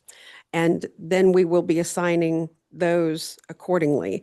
And actually, we do have a few in these areas that we're talking about today that we need to do that additional dig into to make the right recommendation based on actual usage. Thank you. Sounds like you're really trying to reduce duplication, basically, so that the cleanup, it's very clear and easy for us to peruse through in the future. At least that's what I'm anticipating from the way that you're describing it. But the level of complexity is a little bit more detailed, so it'll take you, as you mentioned, a minute or so. But the reducing the duplication is part of, seems like the overall goal. Is that what we should expect down the line? Well, and it may in some cases feel perhaps like there is more duplication in certain instances where, like I said, a similar course is actually used in different programs. But for the sake of trying to streamline that, yes, we're trying to make sure that the courses are associated in all ways to the programs in which they fall, and not just in the assumption that we have about that content and where it might fall. Hopefully that makes sense. Yeah, thank you. Thank you for the work in advance that you're going to be doing. It's easier to read for all of us. And Rita Johnson will be doing. She's, I was waiting to see if she wanted to jump in and say anything. Or Greg, any comments or? I mean, it sounds like a good cleanup process to me, but. We know this is a huge undertaking and we really appreciate it. For us, it's just important that it's accurate. And so it is a huge undertaking. So we thank you, Sharman. We thank you, Rita, for taking on this project. Mr. Chair, do we need a motion? We do need a motion. All right, I will make that motion to approve the reassignment into the recommended buckets, program buckets as presented. Second. Curtis, at second. Curtis, second. Moved and seconded. Anybody opposed? Hearing none, motion approved. And Sharman, you're up again. Yes, sir. Thank you. So next in your packet starting on page 34, we have been working on the extraordinary costs. So you might recall last fall, we looked at extraordinary costs for our healthcare programs. We conducted round 2 this year, 55 programs we reviewed, and these targeted program areas like information technology, law, public safety, corrections and security, human services, and so forth. So before we take a look at those results, I just want to take a moment and highlight the purpose of those extraordinary costs within the instructional cost model. The instructional cost model was developed to specifically identify the costs related to deliver technical education and to provide a standardized mechanism to determine specifically what should the state share be of those costs. And this is for both community and technical colleges. So the model then uses 4 different cost components that you'll hear us talk about at different times. It represent some of those basic expenses that are applicable to every technical program and every course. These 4 elements are calculated utilizing cost data provided by the community and technical colleges. So you have to pay for an instructor. You've got salary and benefits there. We get that sourced from the cost and productivity study that's done at Johnson County Community College. You have institutional support. So think about the facilities, buildings, operations and maintenance of plants. And then we also have instructional support. So the support for that instructor, curriculum, academic support, and so forth. Both of those costs are sourced from the financial audits that are submitted by the colleges. And then we have extraordinary costs. That's what we're here to talk about today. So these are the costs that are calculated to provide the specialized tools, equipment, and supplies that separate that technical hands-on training that's needed for this occupationally coursework from other coursework that's very important, very necessary, but does not include that hands-on applied learning component. And that hands-on applied learning component, most importantly, that's required to master the skills necessary for employment in that occupation. So this is where welding students learn to weld and culinary students learn to cook and so forth. Incidentally, I would mention that hands-on learning, that's the applied instruction that's referenced in the statute that was provided to us to determine tiered and non-tiered courses. And that is often the determining element, actually, to establish a course as a tiered technical course. So extraordinary cost is just one of those 4 elements. And when we utilize all 4 of those elements, we then create that total composite rate. It's important to note the instructional cost model will not account for all of the expenses for our institutions because there are so many other activities that they engage in that are not directly providing instruction. As I mentioned, I believe all 4 components are updated and reviewed annually based on data from the institutions. For the extraordinary costs program costs that we do not update through this process, we apply the consumer price index to increase that as well. So we have finalized this round of data for extraordinary costs. The bottom of page 34, pardon me. Thank you. You'll also see there, we included some information about the guidance and the reporting structure that we provided to try to ensure consistency and transparency for our institutions. So we used cost data for fiscal years 22, 23, and 24. That's been received from all the institutions that offer each one of these programs.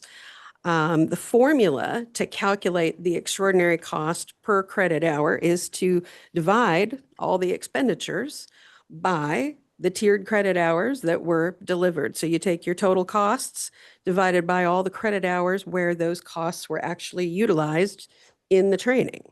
So the chart beginning at the bottom of page 35 shows the aggregated data received from the community and technical colleges. I did sort this particular chart by SIP code. So you'll see the very first one we just talked about, agricultural mechanics equipment, machine technology technician in under SIP 01.0205. Over the same 3 years of 22, 23, and 24, 4,609 tiered credit hours were delivered. A little shy of $1.3 million was submitted in total costs over those same 3 years. So when you do that math, the calculated extraordinary cost per credit hour comes out to $279.70. The current rate is $70. So we're recommending that it move up to that highest tiered rate for extraordinary costs, which is $139. There's a reason why we can't actually do an effective calculation using all of these varied calculated costs. So we have currently 6 instructor rates based on all the programs in the system, and we have 4 extraordinary rates. And every course gets the same institutional and instructional support. And the variance between that means that we have 25 composite rates that we're using to do these calculations. That's already obviously a pretty large number to manage, and that's why you don't see every single program and the courses within it being calculated at that calculated extraordinary rate. My hope is that once we go through one more round, we will complete a review of all the programs in the system, and then we will have sufficient data to look at those 4 rates of $0, $35, $70, and $139 and figure out if those are the right 4 buckets for us to be using. Should it be 0, 15, 100, and 200, or you see where I'm going there. So after we did this review, we have 15 programs that, based on the data that was supplied, warrant an increase in the extraordinary cost rate. 4 programs show a decrease. I have highlighted those with a red font in that recommended extraordinary rate per credit hour. That's for graphic printing equipment operator, computer support specialist, pastry and baking and pastry arts, and then finally court reporting. And then we have 36 programs that we would recommend maintain the current rate. And I think that's enough talking. I'll stand for questions. We've seen this before, and apparently we're going to see it one more time at least. So Yes, sir. questions? Motion to approve? Then moved and seconded. All in favor, or anybody opposed? Seeing none, motion approved. Thank you, Sherman. Last item's a discussion item, and I've asked April to lead the way on that Excel and CTE program discussion. Thank you. And this will be a discussion. You might have some direction for us afterwards to follow up on. You might have recommendations today. It's completely up to you guys. But a little background on this. This issue was brought to us to board staff. And we don't ignore issues when they're brought to us. We do focus on them. So we met with the colleges, we met representatives from the community colleges and the technical colleges to essentially look at two concerns that are in your issue paper. Yes, there's 3 listed, but we actually have 2 different issues going on. So for Excel and CTE, number 2 and number 3 are the issues at hand here. So we have an escalating fiscal impact of Excel and CTE. It is now at $47 million. So we have a rising fiscal impact. We also have program accountability and a return on investment. Those are things that have been questioned. So we need to think about those things. What is happening? How does this look? So that's what we're going to focus on today. So the group met and they came up or had talked about some different recommendations. Now, we as staff took those recommendations. We brought them forward to both committees, so Budget and Finance and Program Curriculum. We also heard from you guys. What additional information do you want to hear?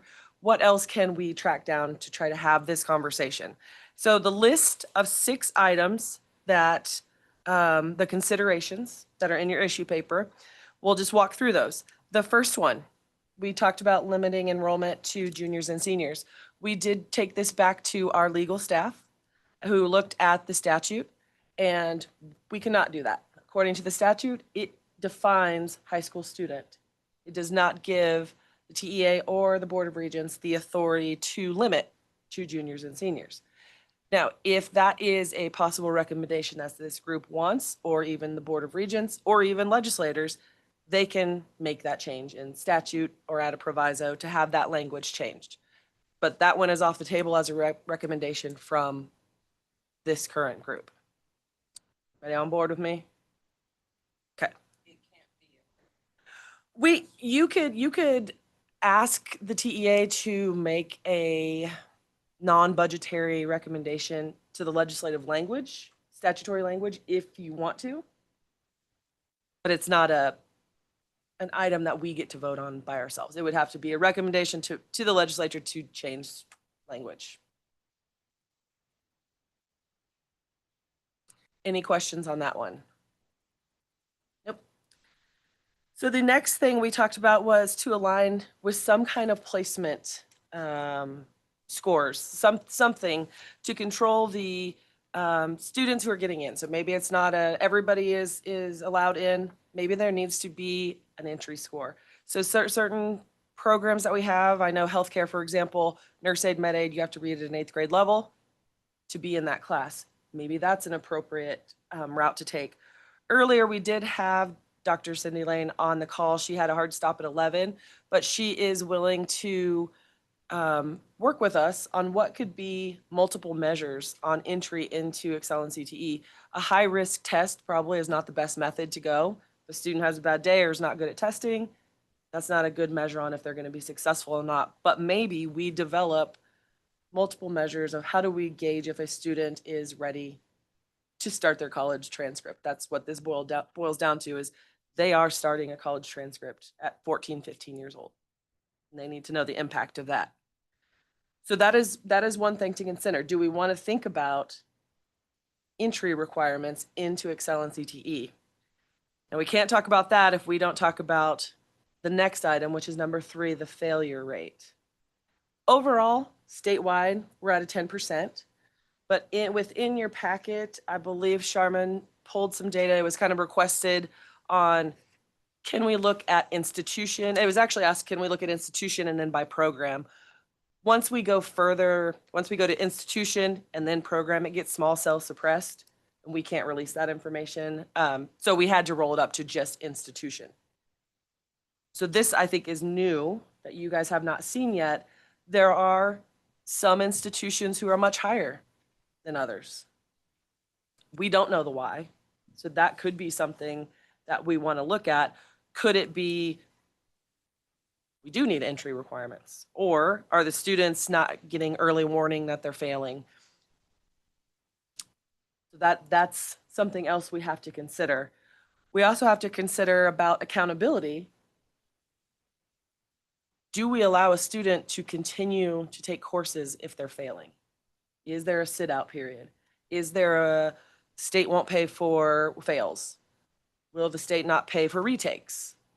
What is the accountability measure there so that students aren't continuing to not only spend state dollars, but harm themselves on their transcripts? The next item that we talked about was aligning what the student takes per semester with their individual plan of study. If we focus them one semester versus allowing them to take whatever they want, that's going to increase the likelihood that a student would complete something program.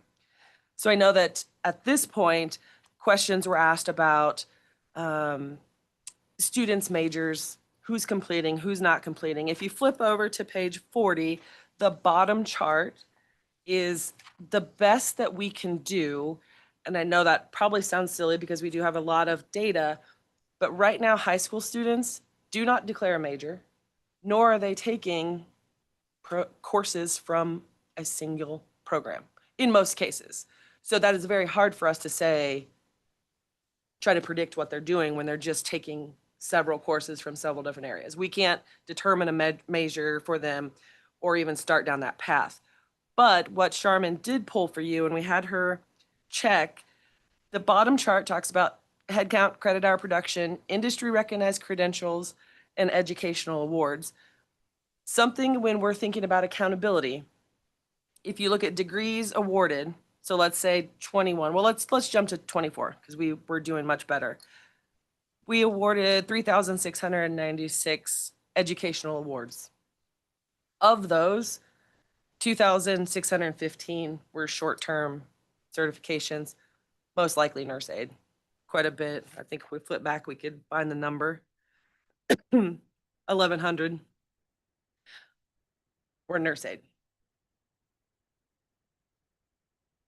So I'm just gonna stop there and see if you guys have questions. That's a lot to throw at you.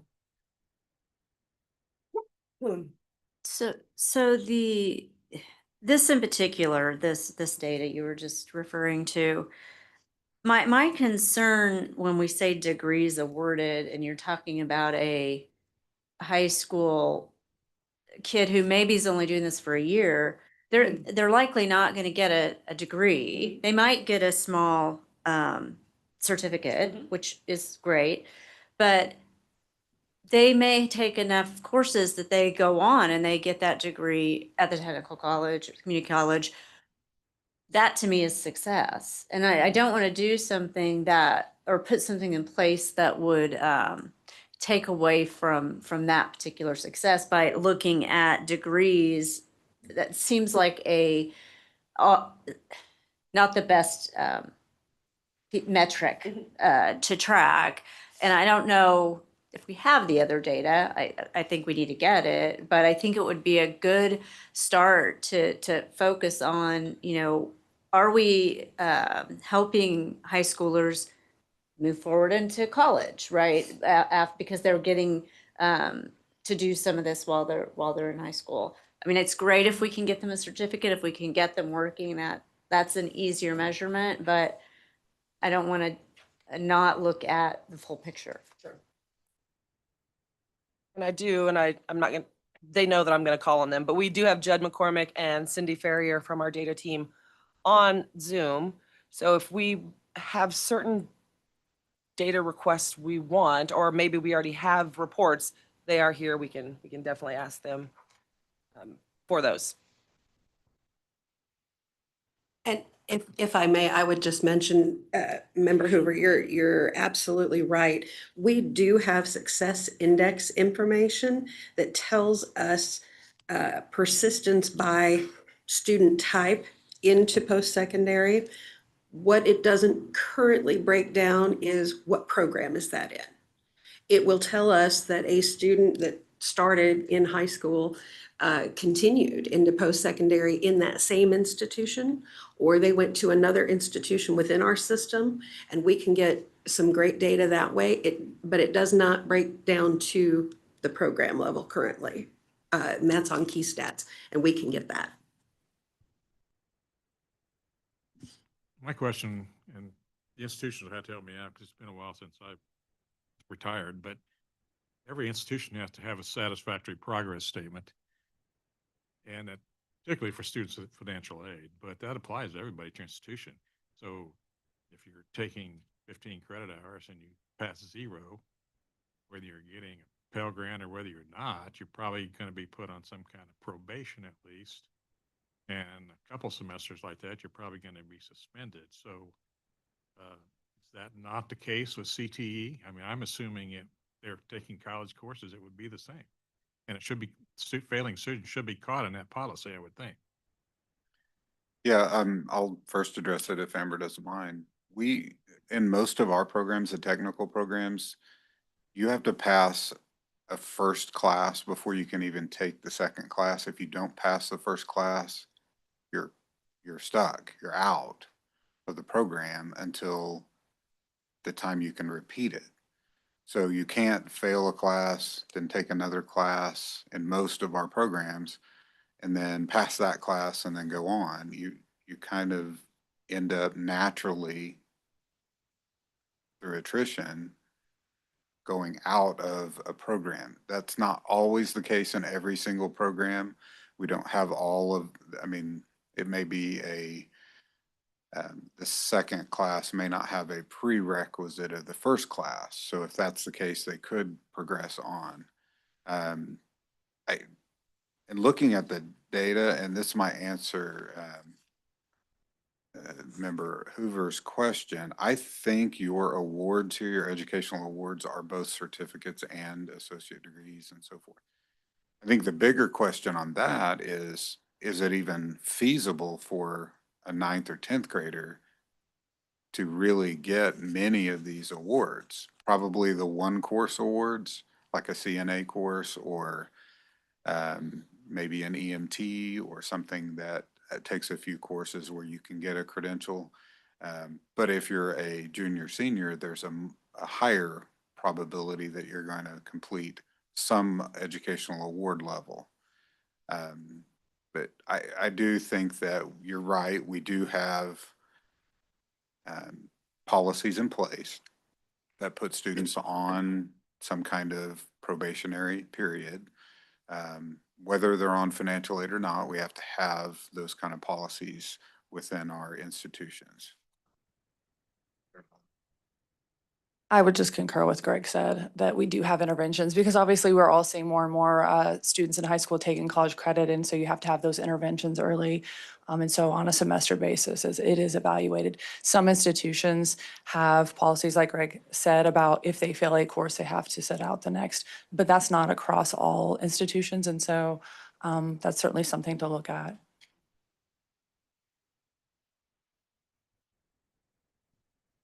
April, thinking out loud a little bit here, maybe this is dangerous, but kind of going back to item number 1, limiting enrollments to juniors and seniors. We know that the legislative body is going to put together a budget and they're going to appropriate funds to Excel and CTE. I'm just thinking in my mind, yeah, we can't do this recommendation based on regulations, but could we prorate funds for freshmen, sophomores? And thus we're not eliminating them, but if that bucket of money becomes limited, then we prorate our money that we're paying for those. And I kind of like, this is just me thinking out loud, but some sort of an assessment to make sure a student has the ability, or an evaluation, doesn't have to be an assessment, but has the ability to read and do math and follow instructions type deal, that they're prepared for a college course.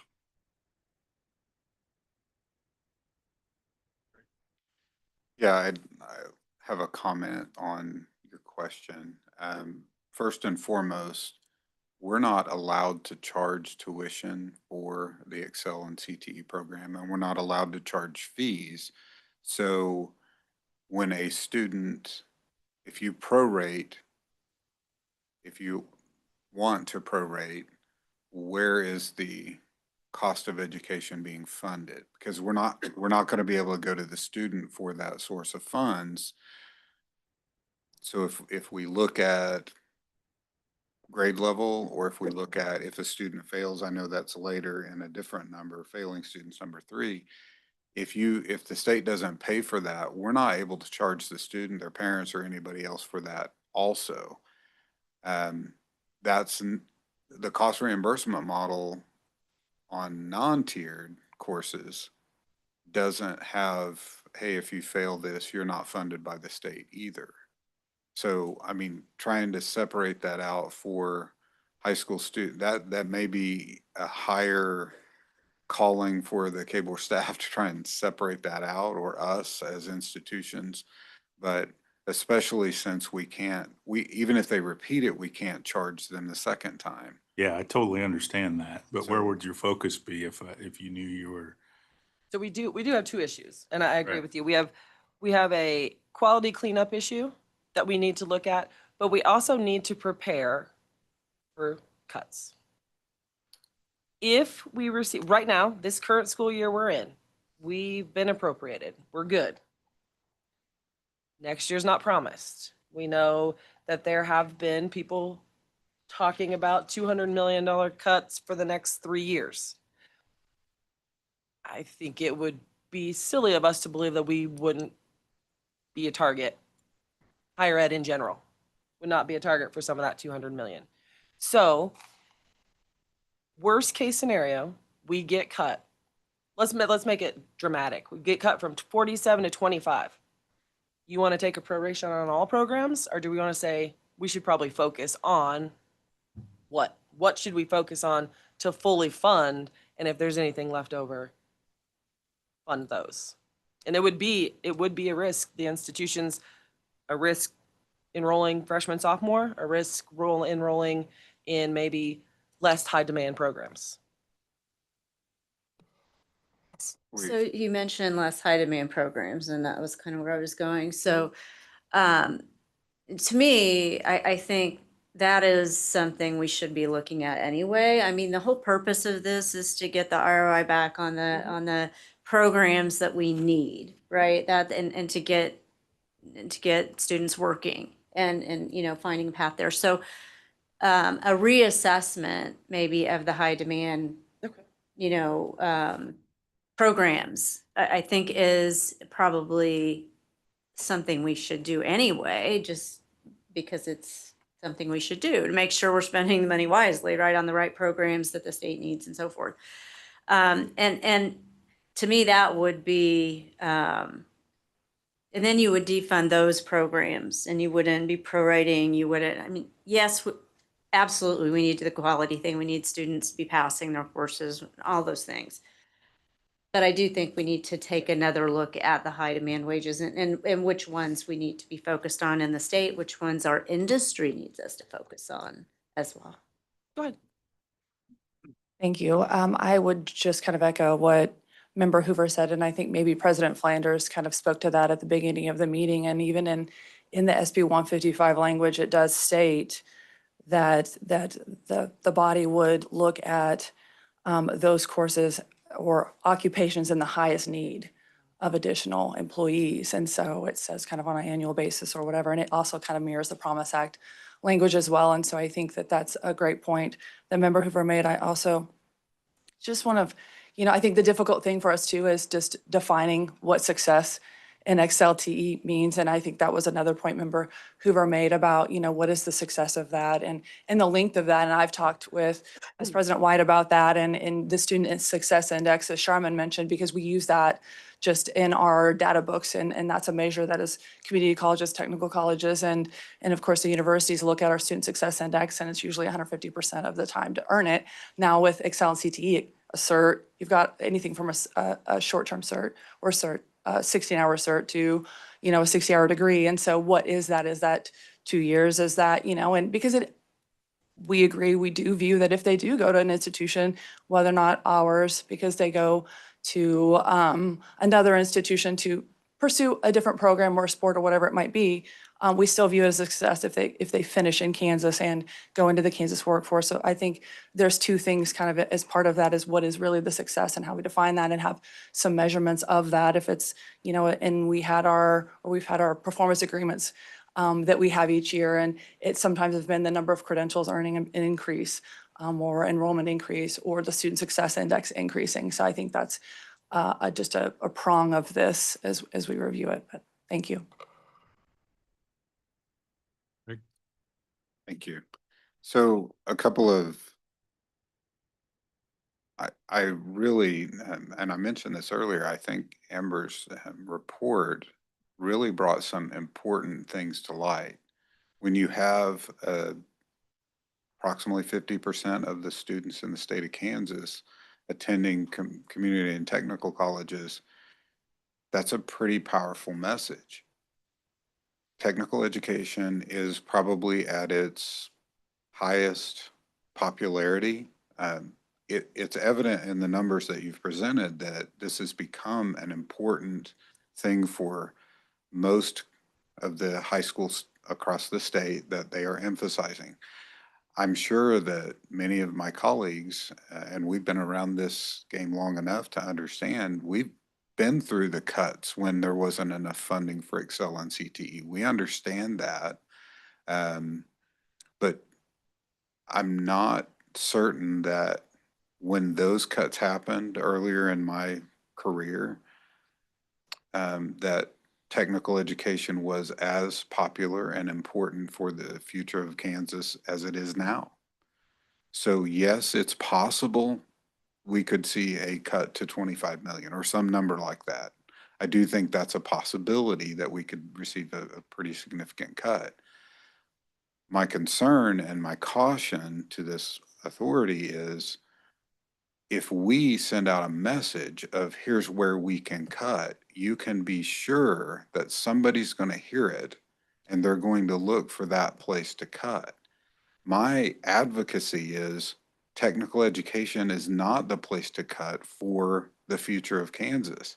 It's also two-year colleges are not the place to cut because you have the most efficient higher educational return on investment in the state.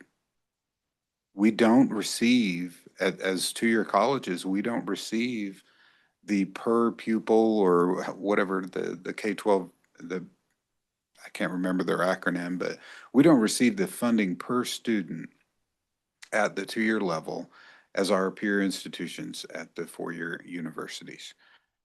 That's certain. I don't think there's many in here or across the state that could argue that.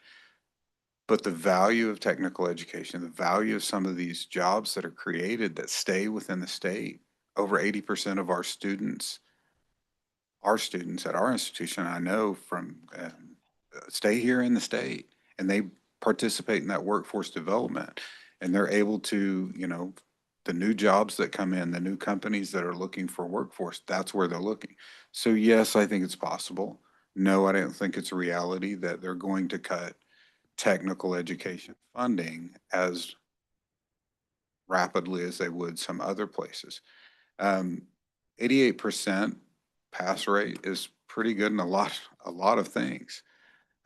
You're also looking at students that this is the best model for them to succeed in life. I mean, if they don't have this, if they don't have this route to improve their lives, they're going to end up with lower skill, less wages or lower wage jobs, and then we're going to revert back to a lesser economy. Thank you. Go ahead. No, go ahead. Vice President White, I guess, my understanding is that you're asking us to prioritize and to focus on what's the greatest priority as opposed to offering up, here's where we want to cut, but it's more of a priority that's the way. That's correct. So as President Flanders said, we do need to be proactive in this. If you've been around the state, education and KDOT are going to be a place where they look. And it's not just us, K-12 will get it too. That's going to be a place they look immediately for cuts. So we know that. So instead of reacting when it happens, let's be proactive. And this is where we should focus if and when this comes. We know the next 3 years are probably going to be a little rough. Absolutely. And so as in the K-12 example that you just gave, that proactive conversation about where are some priorities and what we feel strongly about is my understanding of where you're trying to take this conversation. The closer you are to the work, the more you understand and know what you're talking about. So I'm very interested in, out of these priorities, what really stands out to you. And President, I guess Amber Nogan, is that right? Amber is fine. In proper order, President Amber, you gave a very good economic impact, kind of a return on investment portion of your report. And I don't know that I've seen kind of that, here's the economic impact that you have. And it would be helpful for me to know, when you look at these 6 things, when you say, man, this is where we should be, for me, completers and concentrators are important. A data-driven approach is important for outcomes. And so there are many pros and cons to many of these pieces, but, and clearly the prevention from language in the legislature is important to understand. So thank you for that. But could I just hear very briefly from either of you on these 6 things, if there's something that really jumps out in terms of priority, because I hear Vice President White is trying to guide us in prioritizing and giving a message of priority, not here's what we're going to offer up in that, other than we're offering up this priority. So I'll turn it over to you two. Absolutely. Thank you. The community colleges did have a discussion at our last president's meeting when we were all together at Cowley, and sort of voted on, 3, obviously one's taken out of the discussion, but of those other 6, really, and April's already alluded to consideration 1, which was the limiting to juniors and seniors. The concern that we had, which we discussed, is the number of CNA students that are 16 by the time they take the exam as sophomores, so they're able to do that. And so just the one caution we had with that was either to exclude them, or because that we don't want to have any unintended consequences on the workforce, because that really is what we're working to serve. By excluding, I think there was maybe close to 450 over 2 years that were sophomores that earned their CNA. And so Through the language, that's really that one is off the table, right? That number. Yeah. So what were your other 2 things that were the highest priority? the other 2 things were prioritizing the programs. And I think that's in the SB 155 language, also the Promise Act language, is that it's to review the programs that are in the highest occupational need for the state of Kansas. I think it is in all of our missions to align our programs and things to meet the workforce needs of Kansans and the state. And so that was the other consideration. And then the third was just really looking at the failing students and making sure that there are things in place if it's making it a consistent policy across all of us on, of course, we're all looking at it semester based, but as I alluded to earlier, some colleges may have them set out already, some don't. And so if that's getting some consistency across the board to make sure we're all sort of doing things similarly would be the third. Thank you. Thank you. I generally agree that we should take a look at prioritization.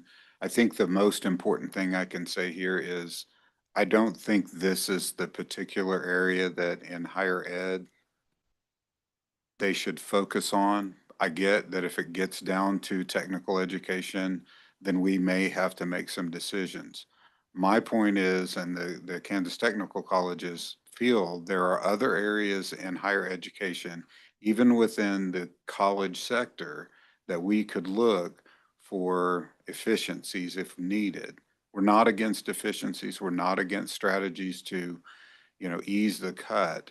But we think there are other ways before we get to limiting enrollment for students. Access was a key. We spent years trying to get the state of Kansas to follow their own cost reimbursement model. We finally got to that point, and now we're going to throw it out 3 years later. I don't support that notion. I support that we work to get the cost reimbursement model in a way, even though, and I think perhaps maybe Amber would agree with me, I don't think that covers all of our costs. It's not, it's a model. It's not perfect, but we all have looked at it. Charmin did a great job of presenting the components of it. And now we're going to say, well, it just doesn't matter. It does matter. it matters very much. There are other ways besides cutting Excel and CTE, and we should advocate, and you as an authority, I believe, should advocate for technical education and trying to find efficiencies in other ways. That's the position of the Kansas Tech colleges. Where do we think we would fight till the end? I don't think we can cut across the board. Actually, that may be the only way you can end up doing it, is it's equivalent across the board. You can't eliminate the potential of a sophomore because you can't charge that tuition. You can't eliminate the potential of a freshman who's gifted because our CEP program in the state allows for gifted freshmen to take concurrent enrollment, which is kind of a convoluted point, right? But if they're a high school sophomore, junior, or senior, the Board of Regents policy allows them to take concurrent enrollment. If they happen to also be interested in technical education, they could take that concurrent enrollment. So you would be advocating against the position that the Board of Regents has. I know it's about trying to trim ahead of being, trying to do it efficiently so that you don't have to just take a drastic cut. There are other things that can happen in the state besides the focus on Excel and CTE.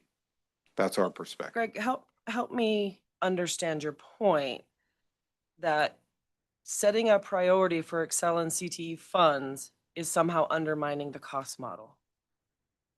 How is that? So if you're specifically about eliminating well, I don't think I think you had it on item 3. Eliminating might be a bad Eliminating way to say funding. it. It would be Not funding. prioritizing. Would we rather the state invest in more welders or CDL drivers or basket weavers? When it comes down to stuff like that, that's what I think the legislature wants us to look at. Right, Is and I'm probably focusing on a different part. Yes, I think the authority's responsibility is to decide what technical education should the state emphasize. So if you're saying to me, and I'll pick technical, if you say we have way too many welders, we all think you're crazy, but that's all right. If we have way too many welders, we need to remove welding as a technical program. That's the authority's prerogative. That's not for me to say. If you say we shouldn't fund the welding programs across the state, that's your prerogative as a TEA. My thing that I'm talking about in particular is when you look at item 1 that you had, when you look at item 3 where it says the failure rate, should we consider not paying for the coursework? We've already delivered the course. They end up not being successful. That's not for us a priority that we should be cutting. We shouldn't penalize enrollment if you're saying the cost reimbursement model is based on enrollment. let's clarify. Number 1's off the table. Agreed, but it Okay. was brought back up. Number 3 is not saying we wouldn't pay for fails. It says a sit-out period should a student fail. Okay, That's not paying, saying we're not going to pay for a withdrawal or a fail. right. And again, somebody else commented about maybe not paying for failures.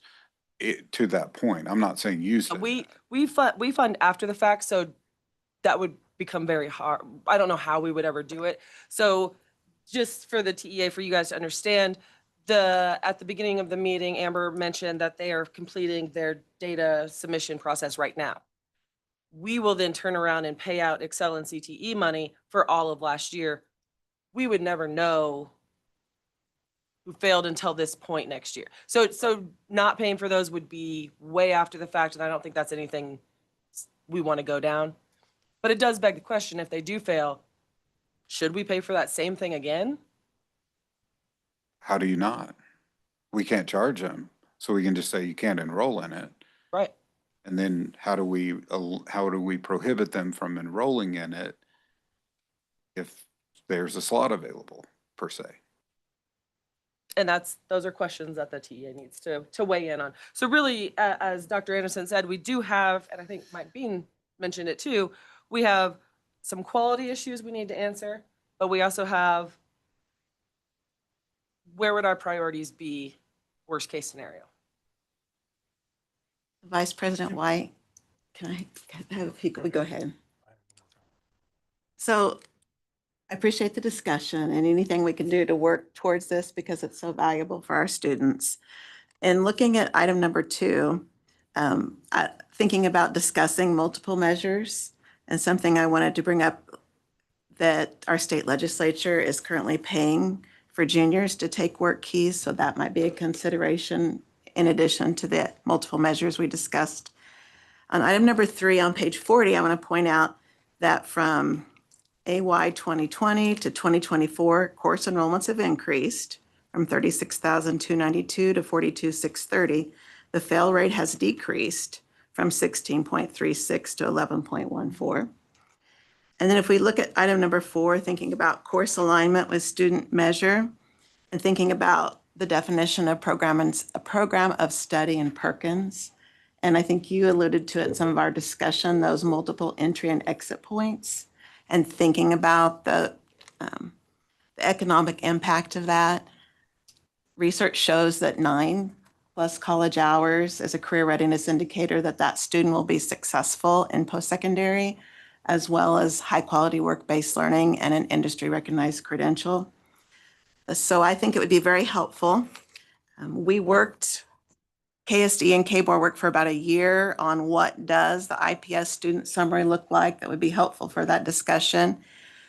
I propose we look at that again and perhaps add those multiple entry and exit points in the programs that are tied to those high skill, high wage and demand occupations in those IRCs and the Cert A, Cert B, and Cert C, so that students can develop that as part of their plan. I think that would be very helpful for families and students to be aware of. So I brought handouts of that. It'd be really helpful when we talk to our families and students, we talk in the area of majors, but if we could even refine that into that SOC code, or what is that occupation? And it would meet that high skill, high demand, high wage when those Cert A, B, and Cs are awarded in our communication, our goal setting. So those are some of the observations, discussions. Looking at that high skill, high wage in demand every year, I think it's just a good practice. We try to do that with our pathway reviews. So thank you for the discussion and thinking about how we can work together to continue to make this a strong program.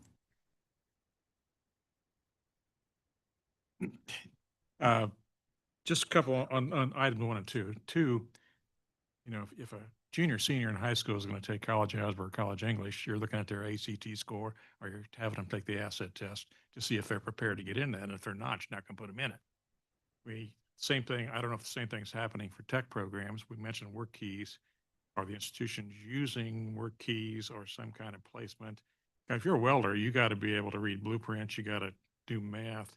And if they don't have the ability to do that, they probably shouldn't be in there. So I don't know how hard we're looking at that. And then number 1, I know that's off the table as far as just making that decision, but you can make a recommendation to the legislature for a reviso or a change of legislation. And I'm going to say something really controversial. And I'm a former college president, and I did the same thing. Sometimes people chase the money. So I would like to see what that freshman, sophomore enrollment was 10 years ago. And is it increasing? And I have a hard time, CNA, I understand. If you're a sophomore, take CNA, you're close to being 16, then you can set for the exam. And there's all kinds of CNA people, 16 years old, working in nursing homes and hospitals. Other technical programs, freshmen and sophomores, I have a hard time. Why don't they wait till they're juniors, seniors? I don't. So are there, I'll say again, because I was one of them that used to do it. Are they chasing the money? And is that why the enrollment's going up in freshmen, sophomores? Now, to all you college presidents out there, don't holler.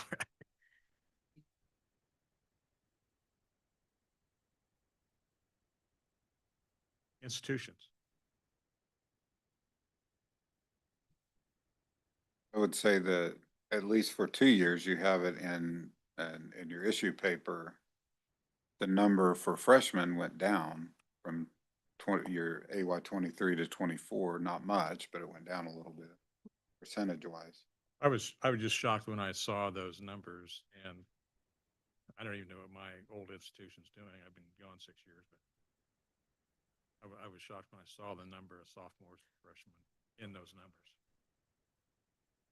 One thing you might consider too, though, when looking at that is overall high school enrollment as freshman and sophomore, maybe not just Excel and CTE, because I think just as in institutions, and even if you look at the high school tab and key stats, there is an increase in high school students enrolling in dual credit or concurrent credit. So you just have to maybe isolate and take those things into context. That overall, we're seeing a growth in it.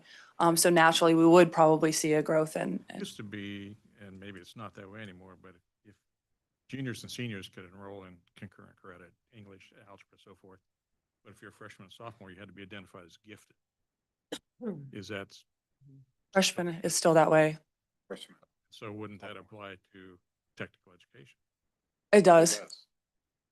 And that's, I guess, Whatever. the counselors do that in conjunction with the colleges when they go to enroll. They confirm that they are gifted.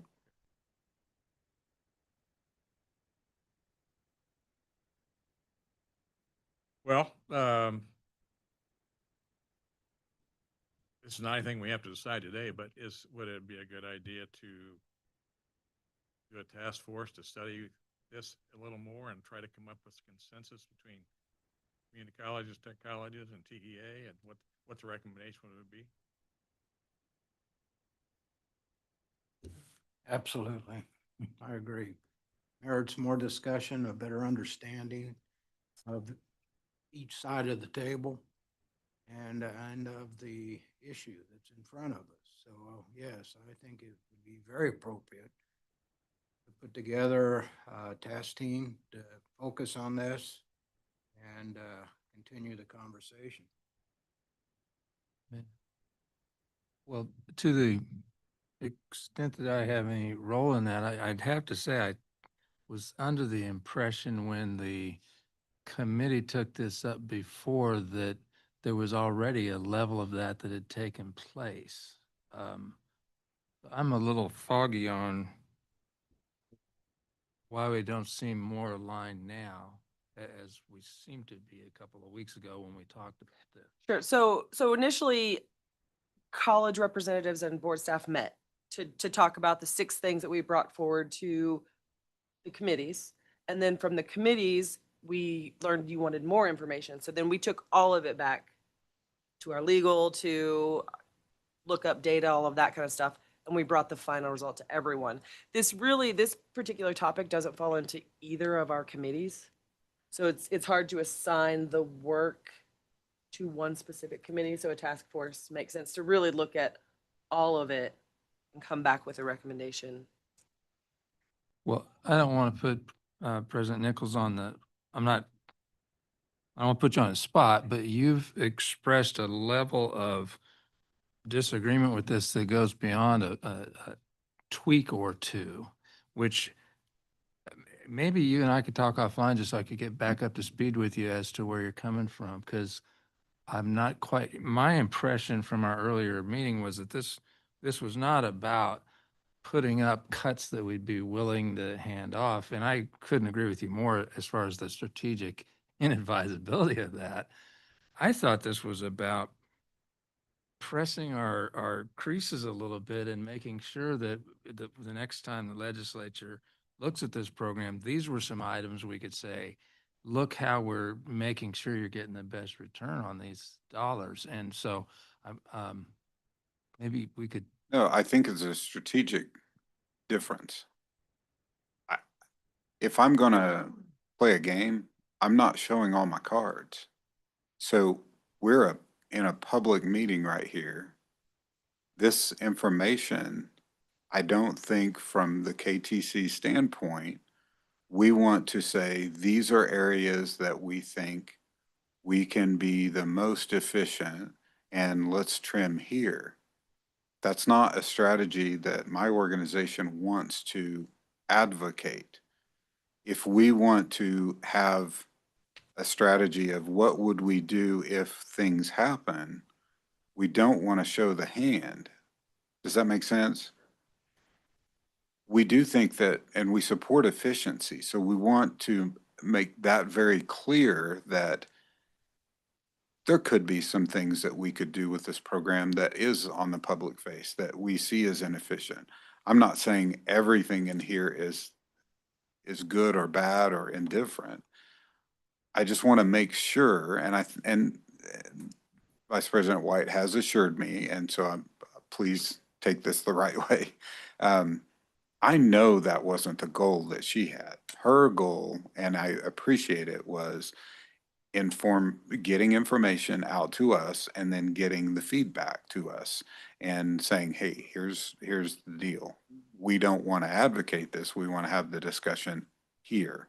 I just don't know that this is the place to have that discussion about all the nitty-gritty details of what you want as a priority, because that message will get out. It's a strategy thing. It's not that we're against some of these things that may have to happen. We probably slightly differ in our priorities than the Community College Association, but we understand the reality is if it happens, we want to be at the table deciding what the best strategy is for the state. And I just want to add, maybe a better way to say it rather than a priority is let's find out what the return on investment is for all of our programs that are in this model and look at it that way. Because even one that's at the bottom might have a return on investment that would be well better spent than something else. And so it just might be a better way to talk about the programs, right? Instead of, hey, we're gonna, put these in order. Let's look at the return on investment. Let's make sure that the programs that we're funding through the model are bringing something back. Just might be a better way to talk about it. At our institution, we call that program review. We look at all of our programs and we decide if they are, it's not just financial, it's the community impact. I think that's what you're advocating for, so we would support that. For the group continue meeting, I don't want to just under pressure right now pick people, so maybe Amber and Greg think about who from community college, tech colleges you'd like to have involved, and Amber and I'll talk, and maybe we'll get back to everybody. But yeah, follow up, Greg. Yeah, we need to go in and advocate for the same level of funding we've been getting. But if it comes to, we're going to cut you, I'd like to make the cuts rather than the legislature making the cuts, or determine where that's coming from. That's my, and so be ready to do that if we have to. Anything else? Okay, just a reminder, our next EA meeting is held virtually Thursday, September 11th. So that's not the fourth Thursday, September 11th at 10 a.m. And the meeting will be held to discuss Excel CTE distributions only. Any other business? Thank you for your time. This meeting's adjourned. Ooh.